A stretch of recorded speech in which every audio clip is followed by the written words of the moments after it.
हाँ नमस्कार बच्चों, आप सभी सही हैं? बढ़िया है कि नहीं? बताइए, फ्रेश है माइंड कि नहीं? पढ़ने में मन लग रहा है? ताकि पढ़ो। पहली बात तो ये पढ़ाई के लिए सबसे पहला होता है प्रिपरेशन कि सेल्फ कॉन्फिडेंस हो कि हम ये कर लेंगे कि नहीं। पहले बहुत लोग जो है पढ़ाई करते रहते हैं, अंदर से कॉन्फिडेंस ही नहीं है कि हम कर पाएंगे कि नहीं कर पाएंगे। जो कोई करता भी है या करने का मतलब एज ए प्रीलिम्स निकालता है, मेंस निकालता है, इंटरव्यू तक पहुंचता है, तो उसको सबसे पहले अपने पे क्या होता है? भरोसा होता है, कॉन्फिडेंस। पढ़ रहे हैं, उनको पता है कि हम 10 लाख फॉर्म पड़ा है तो 6000 में प्रीलिम्स से नहीं निकाल पाएंगे। पहले सोचे बैठे अरे जो निकाल के लाएंगे वो कि जुपिटर ग्रह से आए कि सैटर्न से है, वो कहीं और से आए, दूसरे ग्रह से आए। आप ही के बीच का कोई प्रीलिम्स निकालेगा, मेंस भी निकालेगा, इंटरव्यू निकालेगा, आप बधाई भी दोगे, मौका लगा बाद में आप ही के बीच का होगा। तो इसलिए अपनी पूरी प्रिपरेशन पे जोर शोर लगा दें। देखिए कल हमने बहुत सारी चर्चा कर दी थी, भले क्लास हम लोगों की 1-1.5 घंटे से शायद कुछ ज़्यादा ही हो गई थी, ठीक है। तो उसमें हम लोगों ने बहुत चर्चा कर दी थी। आपका करंट अफेयर तो तैयार हो ही रहा था, लेकिन उसमें एसडीजी गोल भी तैयार हो गए थे एक हिसाब से। दूसरा क्या, फिजिक्स भी तैयार, फिजिक्स के 1-2 टॉपिक कवर हो गए थे, प्लस पर्यावरण वाला एनवायरनमेंट भी सब्जेक्ट क्या वो टॉपिक आपका जो यूनेस्को के 12 स्थल हैं, वो प्राकृतिक धरोहर स्थल, वो भी कवर हो गए थे। उससे बहुत क्वेश्चन आ चुका है, इनमें से कौन सा धरोहर स्थल या कौन सा नेशनल पार्क धरोहर स्थल में, विश्व धरोहर स्थल में शामिल नहीं है। तो 1 2 3 4 ऐसे रहता था, ठीक है। अब आइए आज हम लोग देख रहे हैं इसको, पॉलिटी वगैरह भी देखेंगे। तो सबसे पहले पॉलिटी के कुछ महत्वपूर्ण इशू हैं, ग्रुप में मैंने डाल दिया, इसको देखिए। हालांकि पढ़ चुके होंगे आप लोग, वो मतलब उस समय करंट अफेयर आया होगा, पढ़े होंगे, लेकिन रिकॉल कीजिए या कुछ ये नहीं पढ़े। अभी से डालें। हाँ अभी देखिए। अच्छा देखिए, सबसे लास्ट में देखिएगा, आ गया होगा। यूपीएससी यूपीपीएससी ग्रुप है आपका, देखिए आ गया है। अच्छा आर वाले में भेज दे रहा हूँ। चलो देखिए फटाफट देखेंगे हम लोग। भले आप चीजें पढ़ चुके हो, लेकिन बार बार पढ़िए, ठीक। ये जल्दी से इशू निपटाते हैं, पॉलिटी वाले इशूज, ठीक है। जो चुनाव वगैरह हुआ ये सब देखेंगे फटाफट। हाँ इसके बाद जो है वो वाला निपटाएंगे जो आपका कल जो मैंने कुछ छूट गया था ना, तो मैंने कहा था पूरा कंप्लीट करना है, ठीक है। उसको कंप्लीट कर देंगे, और जो बन पाएगा तो आपका क्या करेंगे कवर, जो एक्सरसाइज वगैरह जो अदर वाली चीजें आ जाएंगी, सम्मेलन कहाँ कौन हुआ है इसलिए निपटा देंगे, ठीक है। मतलब वो 1.5 घंटा, ये उस 1.5 घंटे को दीजिए कि आप जो नहीं पढ़ रहा है आपके साथ, वो 4 या 5 घंटा मेहनत लगाए तब न कवर कर पाए। आप कितने घंटे में कवर कर लें? 1.5 घंटे में, ठीक है। तो ज्यादा ही हो जाए कोई बात नहीं, ठीक है। हाँ चलिए पहले नंबर पे देखते हैं। आज ये जो पहला टॉपिक है इसका ओपन हो सभी का,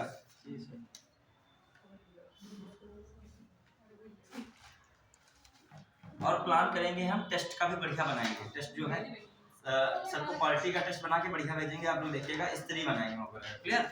स्त्री का मतलब जैसा आपका पैटर्न एग्जाम का है वैसे ही, खासकर उसमें 2 सेंटेंस 3 सेंटेंस वाले होंगे। ये उम्मीद न करना कि भारत में वर्तमान संविधान में सूचियों की संख्या कितनी है, उन सूचियों की संख्या नहीं पूछा जाएगा, ठीक है।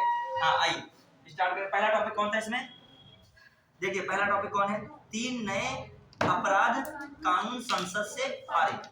देखिए अपराध कानून संसद से पारित, पहले इसको पूरा पढ़िए, फिर मैं हिस्ट्री से इसको जोड़ूंगा, ठीक है। हिस्ट्री जोड़ूंगा फिर देखिएगा। कल तो बहुत कुछ कवर हो गया था, जो पढ़ने वाला होता उसको फायदा मिलता, नहीं वाला तो कोई बात ही नहीं, उसको कुछ ही नहीं लगेगा। कल जो फिजिक्स का टॉपिक हमने कवर किया विद्युत धारा करंट में ही, उसको पढ़ाने के लिए एक लेक्चर होता है, मौका लगा 2 क्लास में खत्म होता है, तुम लोग उसको भी फटाफट कर लेते। हाँ देखिए क्या लिखा, पहले देखिएगा।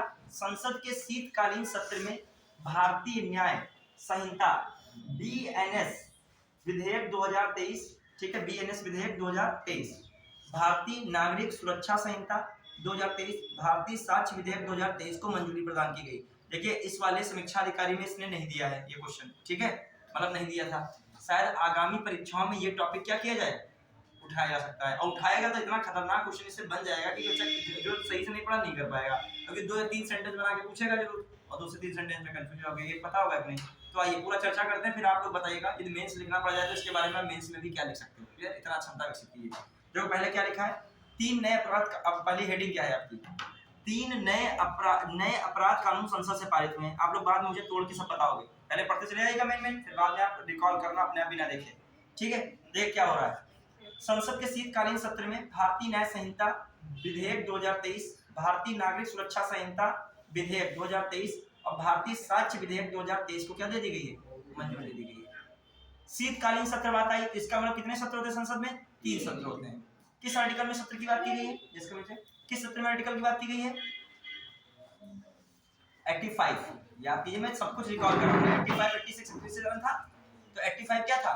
सत्र, सत्रावसान, स्थगन, ठीक है, भंग करना, ये सब किसमें था? डिसॉल्व करना, ये किसमें था? 85। 86 में क्या था? राष्ट्रपति द्वारा कोई जो है संदेश भेजना संसद में, ठीक है, इस तरीके का। 87 क्या था? विशेष संबोधन था राष्ट्रपति का। विशेष संबोधन का मतलब था, पार्टी जोड़िए इसको, थोड़ा सा पार्टी भी जोड़िए। 87 में क्या था? विशेष संबोधन। 87 में क्या था? आर्टिकल 87 राष्ट्रपति का विशेष अभिभाषण, विशेष संबोधन। क्या मतलब बच्चों, पढ़ा क्यों रही? साल की प्रथम मीटिंग में होगा विशेष संबोधन। हाँ, जब पहली बैठक, सत्र की जब पहली मतलब पहले सत्र की जो बैठक होगी, ठीक है, पहले सत्र की पहली बैठक होगी, तो उसमें जो है राष्ट्रपति संयुक्त रूप से संबोधन करेगा, अभिभाषण देगा, स्पीच देगा, उसे क्या कहता है? विशेष संबोधन। ये कब होगा? पहला सत्र, जब साल का पहला सत्र स्टार्ट होगा उसमें ही होगा। क्लियर? ये वाली चीज। दूसरा जब नई लोकसभा निर्वाचित होकर, मतलब लोकसभा एक बार भंग कर दी गई और फिर से लोकसभा का क्या होगा? निर्वाचन होगा, उसमें सदस्य चुन के आएंगे। तो जब सदस्य चुन के आएंगे, सबसे पहला जो स्पीच वहां दिया जाएगा तो वो भी किसमें था? राष्ट्रपति द्वारा जो स्पीच बना दिया जाएगा, विशेष संबोधन में। तो दो बातें स्पष्ट हो गई। एक, नई लोकसभा बनने पर जो है राष्ट्रपति द्वारा दिया गया भाषण वो क्या बन जाता है, और दूसरी स्थिति में कौन है कि वर्ष का पहला सत्र, दो में दिया जाएगा। और किसमें आता है? 87। अब जाइए, अब जो ये वाला सत्र कितने प्रकार थे? 3 प्रकार के, ग्रीष्मकालीन, शीतकालीन और मानसून। सबसे बड़ा सत्र कौन होता है? ग्रीष्म। बजट किसमें आता है? ग्रीष्मकाल में, ग्रीष्मकालीन सत्र में। क्लियर? फिर दूसरी बात, दो सत्रों के बीच अधिकतम समय कितनी अधिक, किससे अधिक नहीं होनी चाहिए? 6 महीने से अधिक नहीं होनी चाहिए। ठीक है, इससे बचल रहा है कि एक वर्ष में 12 महीने, तो दो सत्रों के बीच अधिकतम कितने महीने गैप हो सकती है? 6 महीने की। तो कितने सत्र हो सकते हैं? कम से कम कितने सत्र हो सकते हैं? 2। समझ पाएंगे नहीं? क्वेश्चन आया अधिकतम कितने सत्र होने चाहिए? 3, कम से कम 2, और बीच में टेन्योर कितना होना चाहिए? 6 मंथ का। क्लियर? चलिए आगे। कोई भी वर्ड ऐसे आ जाए उनको रिकॉल पुराना कीजिए, क्योंकि चीजें रेगुलर की क्वालिटी है ना, करंट पढ़ो, टॉपिक को भी याद रखो। आइएगा, अब इसमें 3 कानून बने हैं। कौन है? भारतीय न्याय संहिता विधेयक 2023, और दूसरा क्या है? भारतीय नागरिक सुरक्षा संहिता 2023। फिर तीसरा क्या है? भारतीय साक्ष्य अधिनियम या जो है भारतीय साक्ष्य विधेयक 2023। ठीक है, आइए अब क्या मामला है। इन तीनों विधेयकों को राज्यसभा से दिसंबर को, लोकसभा से 20 दिसंबर को पास किया गया। ठीक है, हाँ, राष्ट्रपति की मंजूरी के बाद लागू कर दिया गया है। राष्ट्रपति की मंजूरी के बाद क्या कर दिया है? लागू कर दिया गया। ये तीनों विधेयक भारतीय दंड संहिता 1860, दंड प्रक्रिया संहिता 1898 तथा भारतीय साक्ष्य अधिनियम 1872 के स्थान पर लाए गए हैं। भारतीय दंड संहिता 1860, दंड प्रक्रिया संहिता 1898 और कौन है? भारतीय साक्ष्य अधिनियम 1872 के स्थान पर लाए गए। ये इंपॉर्टेंट बात है। ठीक है, ये आपका हिस्ट्री से बिलोंग कर जाएगा। वहां लिखेगा भारतीय साक्ष्य अधिनियम, क्या लिख दिया? 1878। तो आप क्या करोगे? ये सुमेलित नहीं। भारतीय साक्ष्य अधिनियम कब था? 1872। दूसरी बात आ जाए वहां पर, कौन सा आपका है? उससे पहले भारतीय दंड प्रक्रिया संहिता CRPC, वो किसमें है? 1898, और वहां लिख के आया 1900। तो अभी क्या कर दिए? काट दीजिए, 1900 नहीं 1898 होना चाहिए। फिर आइए, बहुत पूछा था, CRPC के बाद IPC, इंडियन पैनल कोड, भारतीय दंड संहिता, ये किसमें? 1860। ठीक है, तो आपका हिस्ट्री की दृष्टि से देखा जाए, थोड़ा हिस्ट्री की दृष्टि में बता रहा हूँ, इससे जोड़ के और चीजें। ठीक है, देखिए क्या होता है, जब आप देखोगे हिस्ट्री में तो कुछ चीजें ऐसी आई हैं जो उस समय तो अधिनियम में आई थी, बाद में कानून से उनका रिलेशन हो गया, जो इंडियन पॉलिटी समझ लीजिए। जैसे आपका देखोगे 1800, ये हम लोग बात कर रहे हैं, इसमें कितना दिया है? 1860 दिया है। 1800 कितना दिया है? 98 दिया है। और 1800 कितना दिया है? 72 दिया है। ठीक है, तो ये क्या था? भारतीय दंड संहिता। इनको लिखने के डाला तो याद रहनी चाहिए। ठीक है, लिखने से फायदा होता है, रिकॉल अच्छा होता है। ये भारतीय दंड संहिता कर दिया, भारतीय दंड संहिता।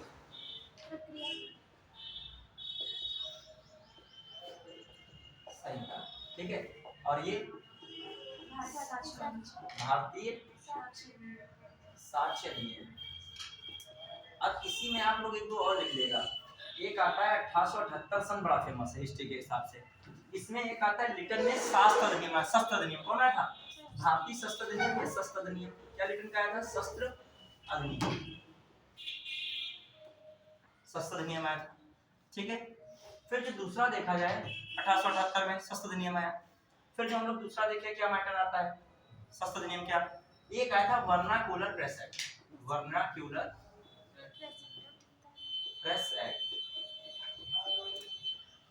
ठीक है, तो इनको भी दिमाग रखिएगा। जो सस्त अधिनियम आया था और ये वर्नाक्यूलर प्रेस एक्ट, ये किसके समय था, लिटन के समय। कौन था उसमें, लॉर्ड लिटन। अब आइए वर्नाक्यूलर प्रेस एक्ट को मुंह जो है देश, पहले तो इसको ये लिखे देसी समाचार, समाचार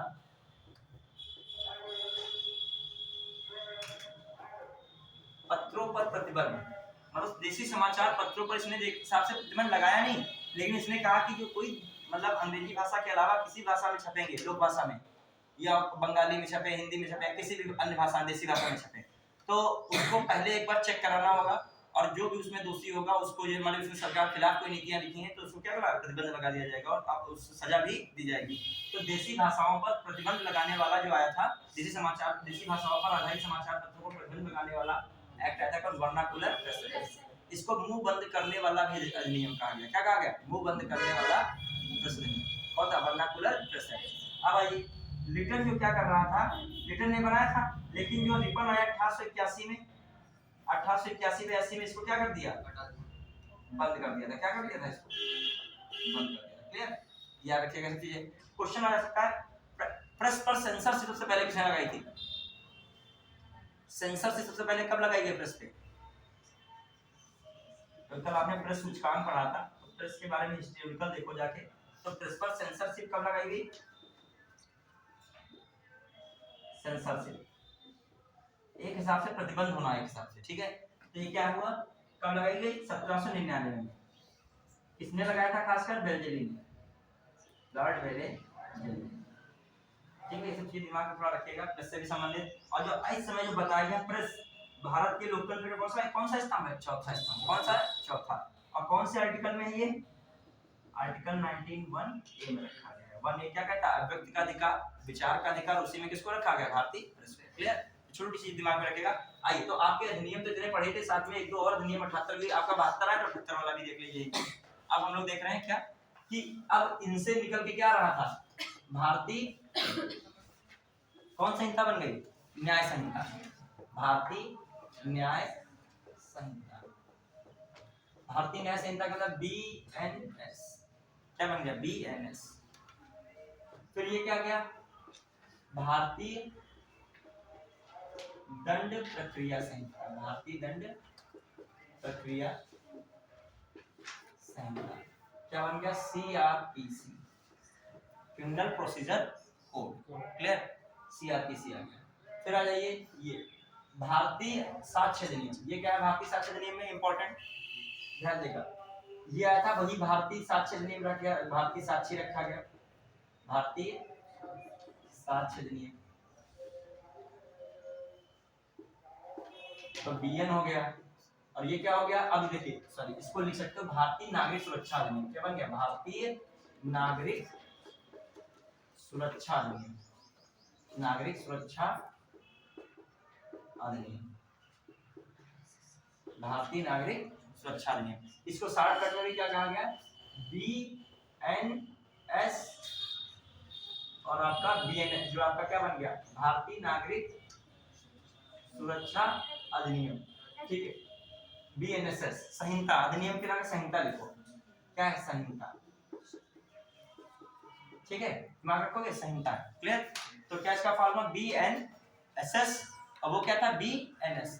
और मेन बात क्या है, सब हिंदी भाषा में ही रखे, किस भाषा में रखे गए, ठीक है। चलिए अभी मैं एक क्वेश्चन पूछूंगा, बाद में पूरा पढ़ा लूंगा टॉपिक, तो आप तैयार रहेगा सब चीजों के लिए, ठीक है। 2 क्वेश्चन मैं पूछूंगा, और जो मैं 2 प्रश्न बना के पूछता हूँ वहां के लेवल से आपका टफी होता है, सरल नहीं होता, उससे मतलब आपको जुड़ा हुआ क्वेश्चन मिलेगा।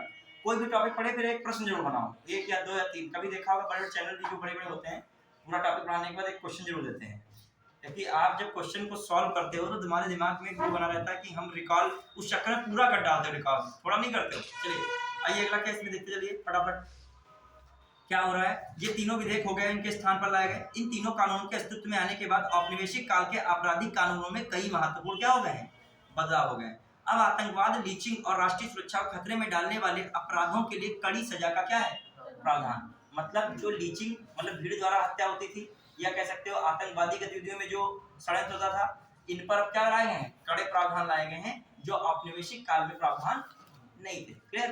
फिर आ जाइए हम लोग देखते हैं नए अपराध कानून में हुए प्रमुख बदलाव। देखिए क्या क्या है। पहला एक तो देख लीजिएगा मेन, ठीक है, सारे नहीं देख रहे हैं आपको। नाबालिग से रेप के दोषी को क्या दिया जाएगा, उम्र कैद या दोषी। नाबालिग से यदि रेप कोई करता है तो उसे क्या दिया जाएगा, उम्र कैद या फांसी। ठीक है। आइए देखो एक चीज और है, गलत कार्य कोई भी करता है तो यदि सच्चाई पे मतलब पूरी इसकी छानबीन की जाए, पूरी पावर के साथ की जाए, बिल्कुल ईमानदारी के साथ, तो पकड़ा जरूर जाएगा। ऐसा हो ही नहीं सकता है कि आप क्रिमिनल के तौर पे कोई क्राइम करें, आप पकड़े नहीं जाएं। जरूर पकड़े जाएंगे कि आप कोई ना कोई साक्ष्य क्या कर देंगे, जरूर छूट जाएगा। हो ही नहीं सकता है, भी संभव ही नहीं। इतनी चीजें आजकल चल रही हैं, इतने कैमरे चल रहे हैं, इतनी हर चीज चल रही है, आप जरूर आएंगे। और आप यदि क्रिमिनल टाइप के व्यक्ति तो आप बिल्कुल शांत तो नहीं होंगे, कुछ ना कुछ गड़बड़ जरूर भी करेंगे। बुद्धि भी आपकी IAS ऑफिसर तो है नहीं, आपके बुद्धि भी बकवास बुद्धि, जानते भी नहीं टेक्नोलॉजी कितनी क्या है आगे। मान लीजिए कोई जंगल में अपराध हुआ, सपोज दैट, और अपराध बहुत गलत अपराध था, मतलब उसमें केवल मृत्युदंड ही एक बचता है, और उसको लगा कि हम बिल्कुल सेफ हैं, अपराध करके निकल गया, और भीषण जंगल था, कोई नहीं दिख रहा था कि प्रकृति है, जानवर क्या जानेंगे, जानवर तो जानवर ही है, ठीक है, उससे बड़ा अपना जानवर है, बुद्धि नहीं है इसलिए। और वहां पे छोटा सा कैमरा सेंसर लगा था, किसके लिए, हम लोग पढ़ाते नहीं एमस्ट्रिप्स नहीं पढ़ते, एमस्ट्रिप्स जो मॉनिटरिंग सिस्टम है, उसके लिए टाइगर के लिए बनाया गया है। उसके तहत क्या बहुत सारे कैमरा लगाए थे कि टाइगर की सही से क्या हो सके, गणना हो सके, ठीक है। और पत्तों के पीछे छुपाएगा तो टाइगर ना जान पाए, वो तोड़ देगा। और उसमें आपका सारा कृत्य किसमें आ गया है, उसी में आ गया। वन विभाग से लिंक कर लिया पुलिस ने, काम है पूरी लोकेशन चाहिए, और जानवर की जगह आप वहां देख रहे हो, पूरा घर से उठा दिए गए। आपने मान लीजिए सिगरेट पिया, कुछ गलत कार्य खान पान किया, वो भी पता कर लिया कि डिब्बी भी लगी पड़ी, इस डिब्बी से दुकान से पता किया जाए कि इस दुकान से ली गई है उस दिन, बस छानबीन पे आ जाए तो पता चलेगा कितने लोग ले गए, उनको बताओ रोज कौन कौन आता है। इंटेलिजेंस में पूछा जाएगा कि बताइए, और पकड़ने पे आ जाए तो 24 घंटे के अंदर क्या है वो व्यक्ति पकड़ लिया जाए। कुछ भी करे, कुछ भी रोड से निकल रहे होगे, सबके कैमरे में नहीं आ रहे होगे। आजकल हर शॉप के बाहर, हर बिजनेस में कैमरा सरकार ने लगवाया है, चौराहों पे कैमरे लगे हैं, गांव के एंट्री करोगे कैमरे लगे हैं। पकड़ने पे आ जाए आजकल जो है कुछ भी असंभव नहीं। तो भी क्राइम धीरे धीरे कम नहीं हो रहा है, देखिए ध्यान से, मतलब वो रेट कम हो रहा है जो पहले कभी खुलेआम गदर होती थी, गोली मार देना, खुलेआम कुछ कर लेना, ये सब नहीं हो रहा है। चलिए आइए, और फिर ऊपर से क्या बदले जा रहे हैं, कानून में भी वो किया जा रहा है। चलिए हाँ, नाबालिग से रेप के दोषी को उम्र कैद या फांसी होगी, ये तो लिख दिया गया है। पहले रेप की धारा कितनी थी, 375 376 थी, अब कितनी हो गई है 63 और 69, याद रहेगी। 375 76 फेमस है, पता लगा, यही सेंटेंस बदल दे घुमा के। फिर आइए, हत्या की धारा 302 थी, अब कितनी हो गई 101, 302 से कितना आ गया 101, क्लियर। फिर आइए, गैंगरेप के दोषी को 20 साल तक की सजा या जिंदा रहने तक की जेल की सजा होगी। देखो कितना जबरदस्त मामला ये भी, कि गैंगरेप जो करेगा उसका क्या सीन होगा, 20 साल सजा या जिंदा रहने तक की जेल, समझो एक हिसाब से मृत्युदंड से भी बेपत्तर स्थिति है।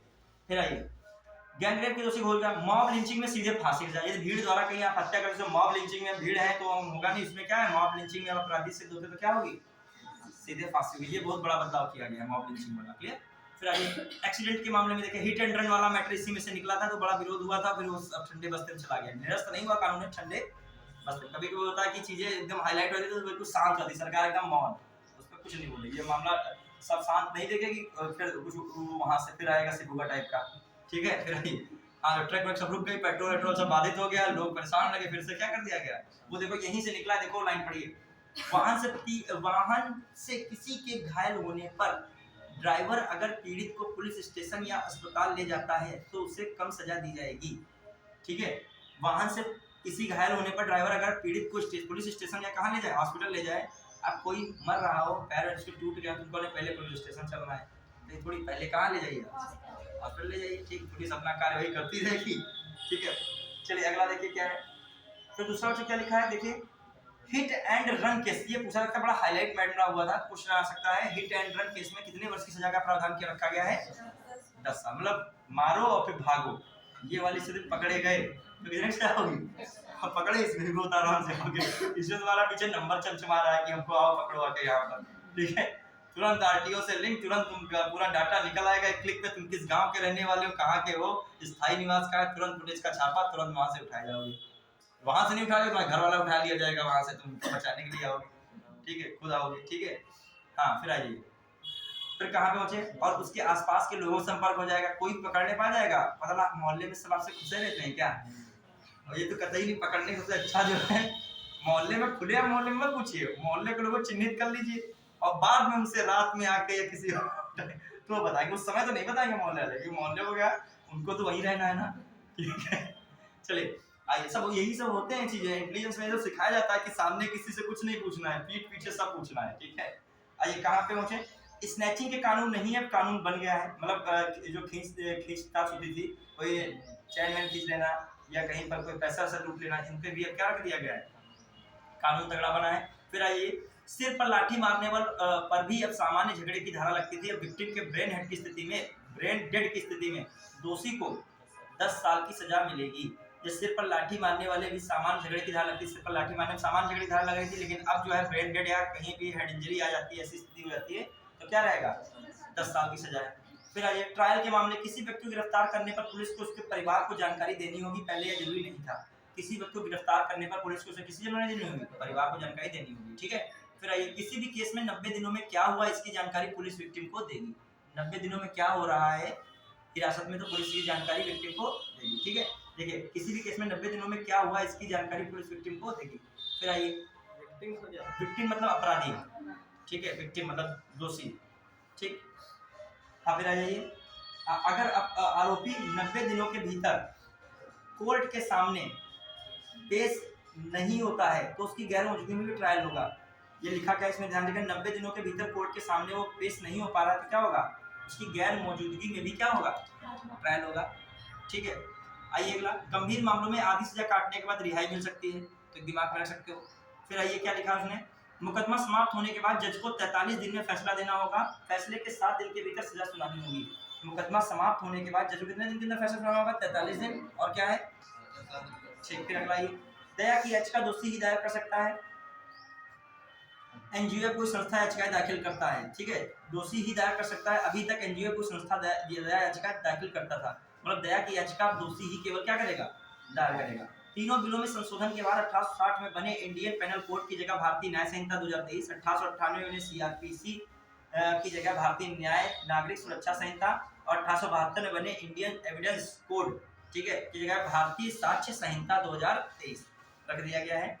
हाँ, फिर आ जाइए, नए संशोधन के बाद अब कई धाराएं ये सब बदल जाएंगे। आईपीसी में 511 धाराएं हैं, अब कितनी बचेंगी, अब कितनी है, 358, बस ऐसे देख लेगा, 175 धाराएं बदलेंगी, कोई मतलब नहीं। सीआरपीसी में 531 धाराएं बचेगी, मतलब जो है पहले उसमें कितनी धाराएं होती थी, 500 उधर 11, तो कितनी बची उधर 358, किसमें, भारतीय न्याय संहिता में, और भारतीय नागरिक सुरक्षा संहिता में कितनी बचेंगी धाराएं, 531 धारा बचेंगी, क्लियर, ये सब लिखा हुआ है।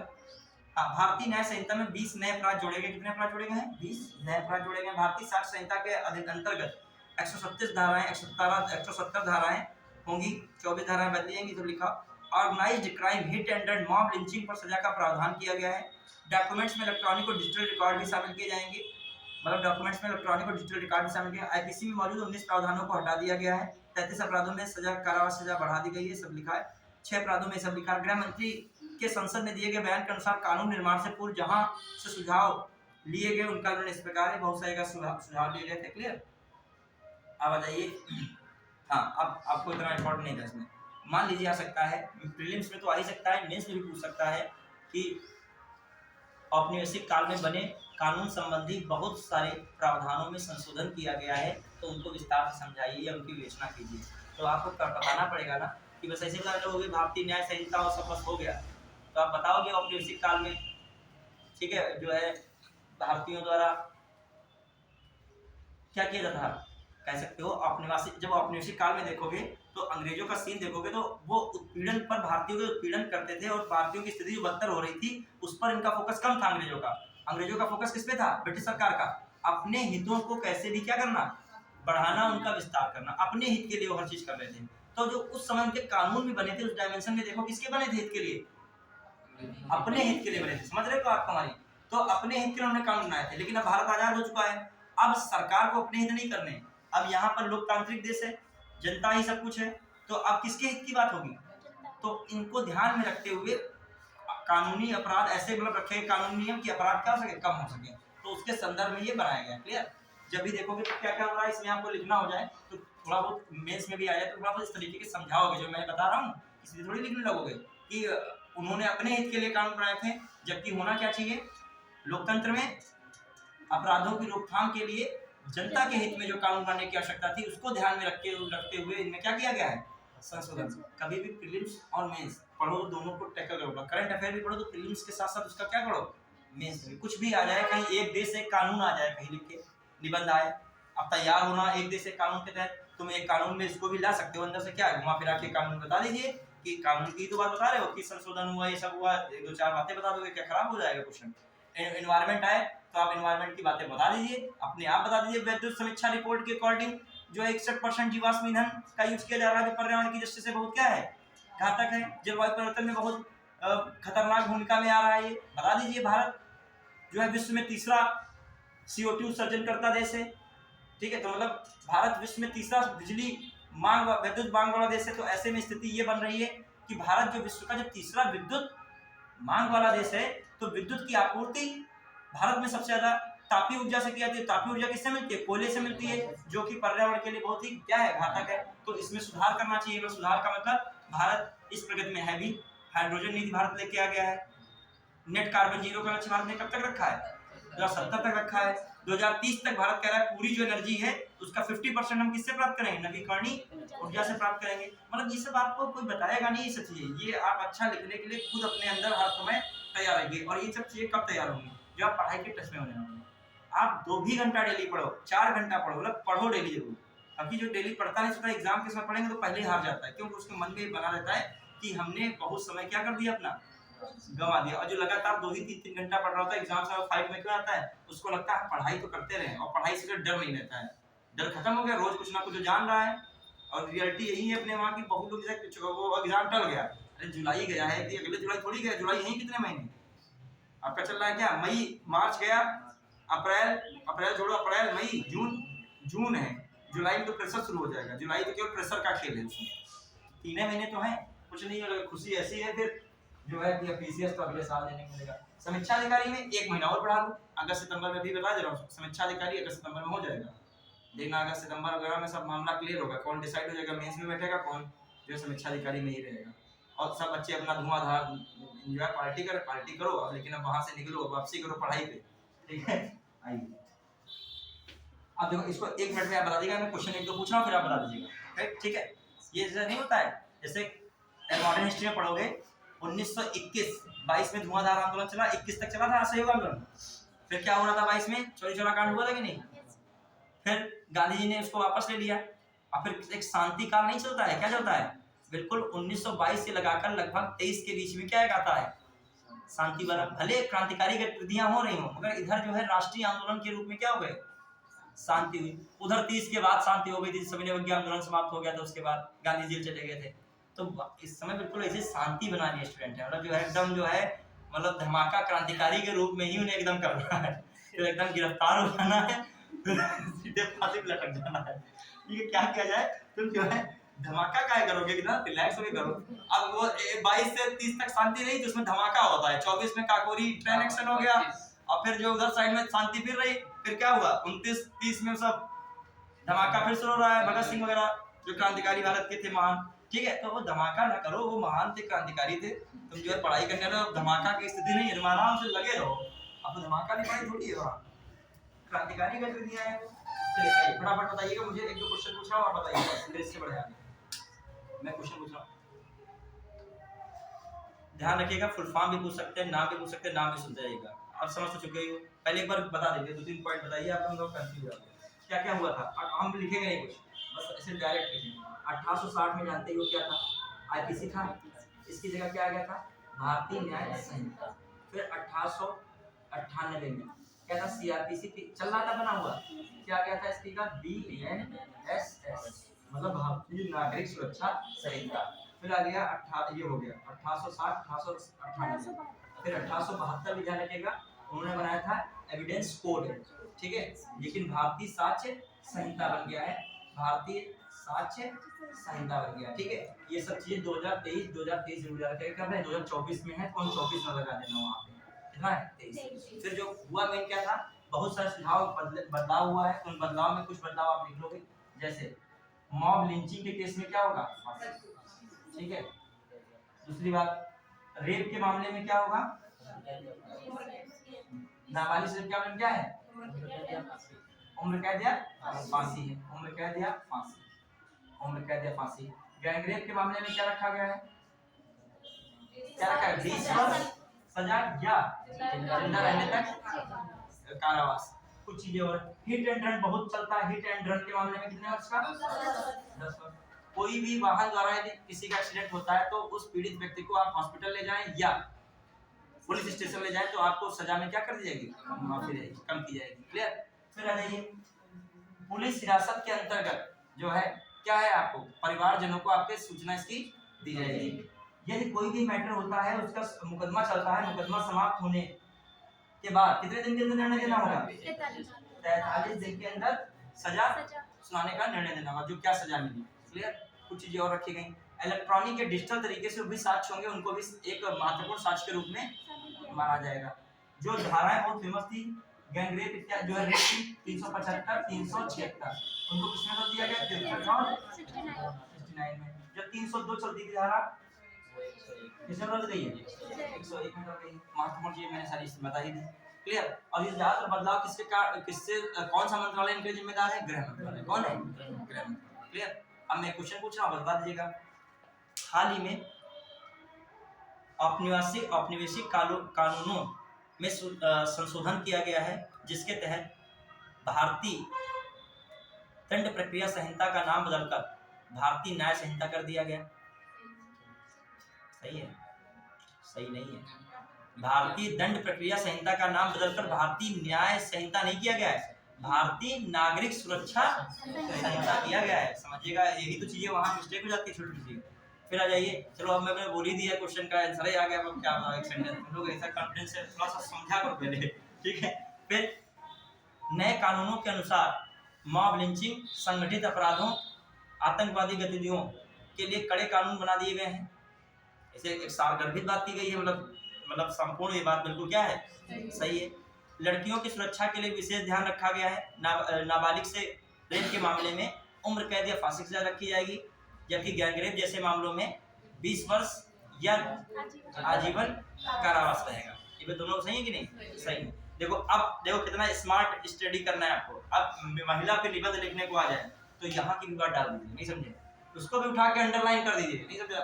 सब ना लिख रहा है, तुम अलग से लिख दो महिलाओं के लिए कि जो हाल ही में जो है औपनिवेशिक काल का 1860 का बना कानून आईपीसी और 1898 का बना कानून आईसीआरपीसी में संशोधन किया गया, खासकर महिलाओं के लिए।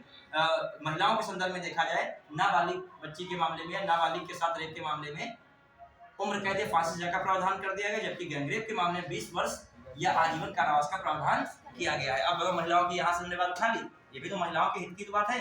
ऐसे हर जगह से चुन चुन रखा हुआ। चलिए आगे अगला टॉपिक पढ़ेंगे, इसमें क्वेश्चन आ जाए कर ले जाओ।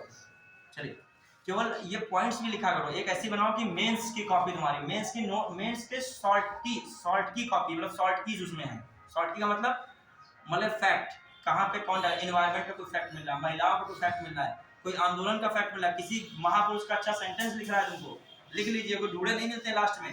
और रेडीमेड ना पढ़ो, रेडीमेड का तुम एक महापुरुष की किताब ले आए, सारे उनके लाइन से रटने लगे हो तो पता कौन संदर्भ में यूज किया जाएगा वो तो आपको अपने हाथ से पता चलेगा। स्वामी विवेकानंद सारे लिखने लगे हो, बी.आर. अम्बेडकर के सारे लिखने लगे हो, सारे लिखने से कहाँ रटोगे क्या इनको? जो अच्छा लगे तो आपके एग्जाम के अकॉर्डिंग क्या बन रहा हो, फिट बैठ रहा हो, वही क्या है। ठीक, चलिए आगे अगला क्वेश्चन। मुख्य निर्वाचन आयुक्त एवं अन्य निर्वाचन आयुक्त वाले मैटर में क्या हुआ, देखिए इसको भी पार्टी की बड़ी घटना घटी थी। ये सब पूछा जाता है क्योंकि दिसंबर 2023 में बनना है। कब हो रहा है सब? अब इसमें देखिए, संसद के दोनों सदनों द्वारा मुख्य निर्वाचन आयुक्त एवं अन्य निर्वाचन आयुक्त विधेयक 2023 पारित कर दिया गया। देखिएगा, मुख्य निर्वाचन आयुक्त है और अन्य निर्वाचन आयुक्त क्या है, अभी चर्चा में हो गया फिर से। अरुण गोयल अभी निर्वाचन आयुक्त थे, उन्हें क्या दे दिया है, इस्तीफा दे दिया है। अब केवल इसमें कौन चल रहा है, राजीव कुमार है मुख्य चुनाव आयुक्त। तो अब मान लीजिए इससे संबंधित कोई मैटर जाए, उन्होंने इस्तीफा क्यों दिया, सुप्रीम कोर्ट के डर से दिया, ठीक है। अब सुप्रीम कोर्ट का डर क्या हो, तो सुप्रीम कोर्ट ने कुछ भी मान लीजिए अभी जांच के लिए कहा है, कुछ भी सुप्रीम कोर्ट से मैटर जुड़ा हुआ था तभी उन्होंने इस्तीफा दिया पहले ही, ठीक है। डर भी नहीं होगा, कभी कभी ऐसा लगता है कि कहीं ऐसा जांच हो हर चीज़ की लिखा पड़ी हो, कहीं हमको कोई नियम या फॉलो नहीं कर पा रहे हो, तो इससे बढ़िया क्या कर दे दो, इस्तीफा दे दो। तो बहुत कम देखा होगा किसी जो है अविश्वास प्रस्ताव द्वारा प्रधानमंत्री हटाया गया हो, पहले ही वो क्या देता है, इस्तीफा देता है। क्लियर। चलिए आइए, कहाँ पे मुख्य निर्वाचन आयुक्त एवं अन्य निर्वाचन आयुक्त क्या है, संसद के दोनों सदनों द्वारा मुख्य निर्वाचन आयुक्त या अन्य निर्वाचन आयुक्त विधेयक 2023 क्या कर दिया गया, पारित कर दिया गया। आइए, इसमें लिखा क्या है, नियुक्ति, सेवा, शर्तें, कार्यकाल। नियुक्ति है, सेवा है, शर्तें हैं और कार्यकाल। लोकसभा ने इस विधेयक को 31 दिसंबर राज्यसभा ने कितना पास किया। यह विधेयक निर्वाचन आयोग अधिनियम 1991 का स्थान लेगा।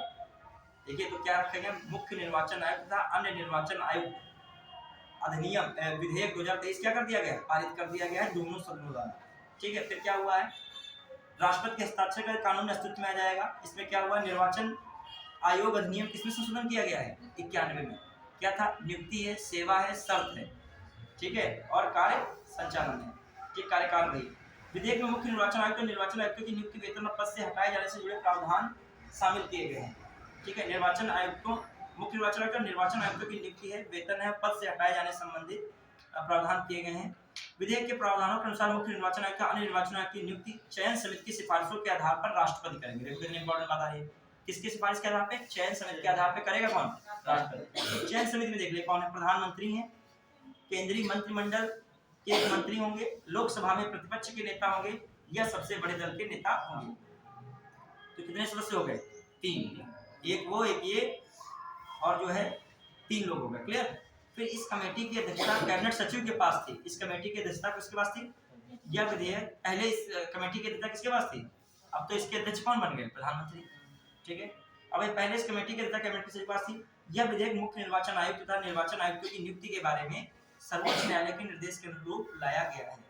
नियुक्ति के बारे में सर्वोच्च न्यायालय के निर्देश के अनुरूप लाया गया है। हाँ, अब आइए इस मैटर से जुड़ा हुआ क्वेश्चन पूछ लेते हैं। पहली बात, मुख्य निर्वाचन आयुक्त जानते हो, मुख्य निर्वाचन आयुक्त की व्यवस्था की गई भारतीय संविधान में और अन्य निर्वाचन आयुक्त की व्यवस्था की गई। पहले भारत में कितने चल रहे थे, 3 चल रहे थे, एक मुख्य निर्वाचन आयुक्त और 2 अन्य निर्वाचन आयुक्त। शक्तियों में तीनों क्या है, बराबर है।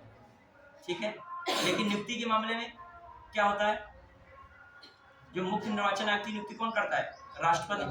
लेकिन इसमें बताया गया है इस संशोधन में कौन से, मुख्य चुनाव आयुक्त एवं अन्य चुनाव आयुक्त अधिनियम, अब तो अधिनियम हो गया, अधिनियम 2023। इसके अनुसार क्या कर दिया गया, जो मुख्य चुनाव आयुक्त और अन्य चुनाव आयुक्त की नियुक्ति जो होगी उसमें कौन करेगी, चयन समिति करेगी। और चयन समिति में कौन सदस्य होंगे, प्रधानमंत्री, केंद्रीय मंत्रिमंडल का एक मंत्री, मतलब कैबिनेट का एक मंत्री सदस्य है, और दूसरा कौन है, किसका, लोकसभा का सबसे बड़ा लोक का नेता हो या विपक्ष का नेता हो। क्लियर, ध्यान रखिएगा। फिर आगे बात की जाए, लोक जो है मुख्य निर्वाचन आयुक्त को हटाया कैसे जाता है, मुख्य निर्वाचन आयुक्त की बात कर रहा हूँ, हटाने की क्या संविधान प्रावधान, सुप्रीम कोर्ट की सलाह पर ही किसको हटा सकता है, मुख्य निर्वाचन, मतलब हाँ राष्ट्रपति हटाएगा, लेकिन किसकी सलाह सिफारिश की, किसकी जांच होगी, सुप्रीम कोर्ट की जांच के उपरांत इसको क्या किया जाएगा, हटाया जाएगा। क्लियर, याद रखिएगा। तो हटाने में मुख्य निर्वाचन आयुक्त की भूमिका है, सुप्रीम कोर्ट की जांच के उपरांत। हटाया तो लोकसभा से ही जाएगा, राज्यसभा से हटाया दोनों सदनों से, लेकिन उसके लिए जांच किसकी, सिफारिश किसकी लगेगी, सुप्रीम कोर्ट। क्लियर, याद रखिएगा। बढ़िया आगे, इसमें यही सब बताया गया। हाँ, ये कौन सा स्थान ले रहा है, 1991 का जो नियम था उसका स्थान लेगा ये। क्लियर। फिर आइए, प्रेस और आवधिक पत्र पत्रिकाओं का पंजीकरण विधेयक 2023 हुआ है। प्रेस और आवधिक पत्र पत्रिकाओं का पंजीकरण विधेयक 2023 संसद के दोनों सदनों द्वारा प्रेस एवं आवधिक पत्र पत्रिकाओं का पंजीकरण विधेयक 2023 पारित कर दिया गया। लोकसभा ने 23 दिसंबर 2023 से याद रखिएगा।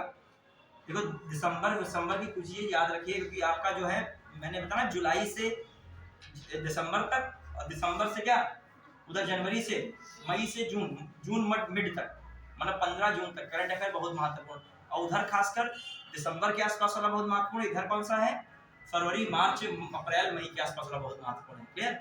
अब दिसंबर में हो रहा है, कौन सा ये है, देखिए प्रेस और आवधिक पत्र पत्रिकाओं का पंजीकरण विधेयक 2023। इसमें किया क्या गया है, देखिए यह विधेयक प्रेस और पुस्तकों का पंजीकरण अधिनियम 1857 का स्थान है। किसका स्थान लेगा, 1867 का प्रेस एवं पुस्तकों का पंजीकरण अधिनियम।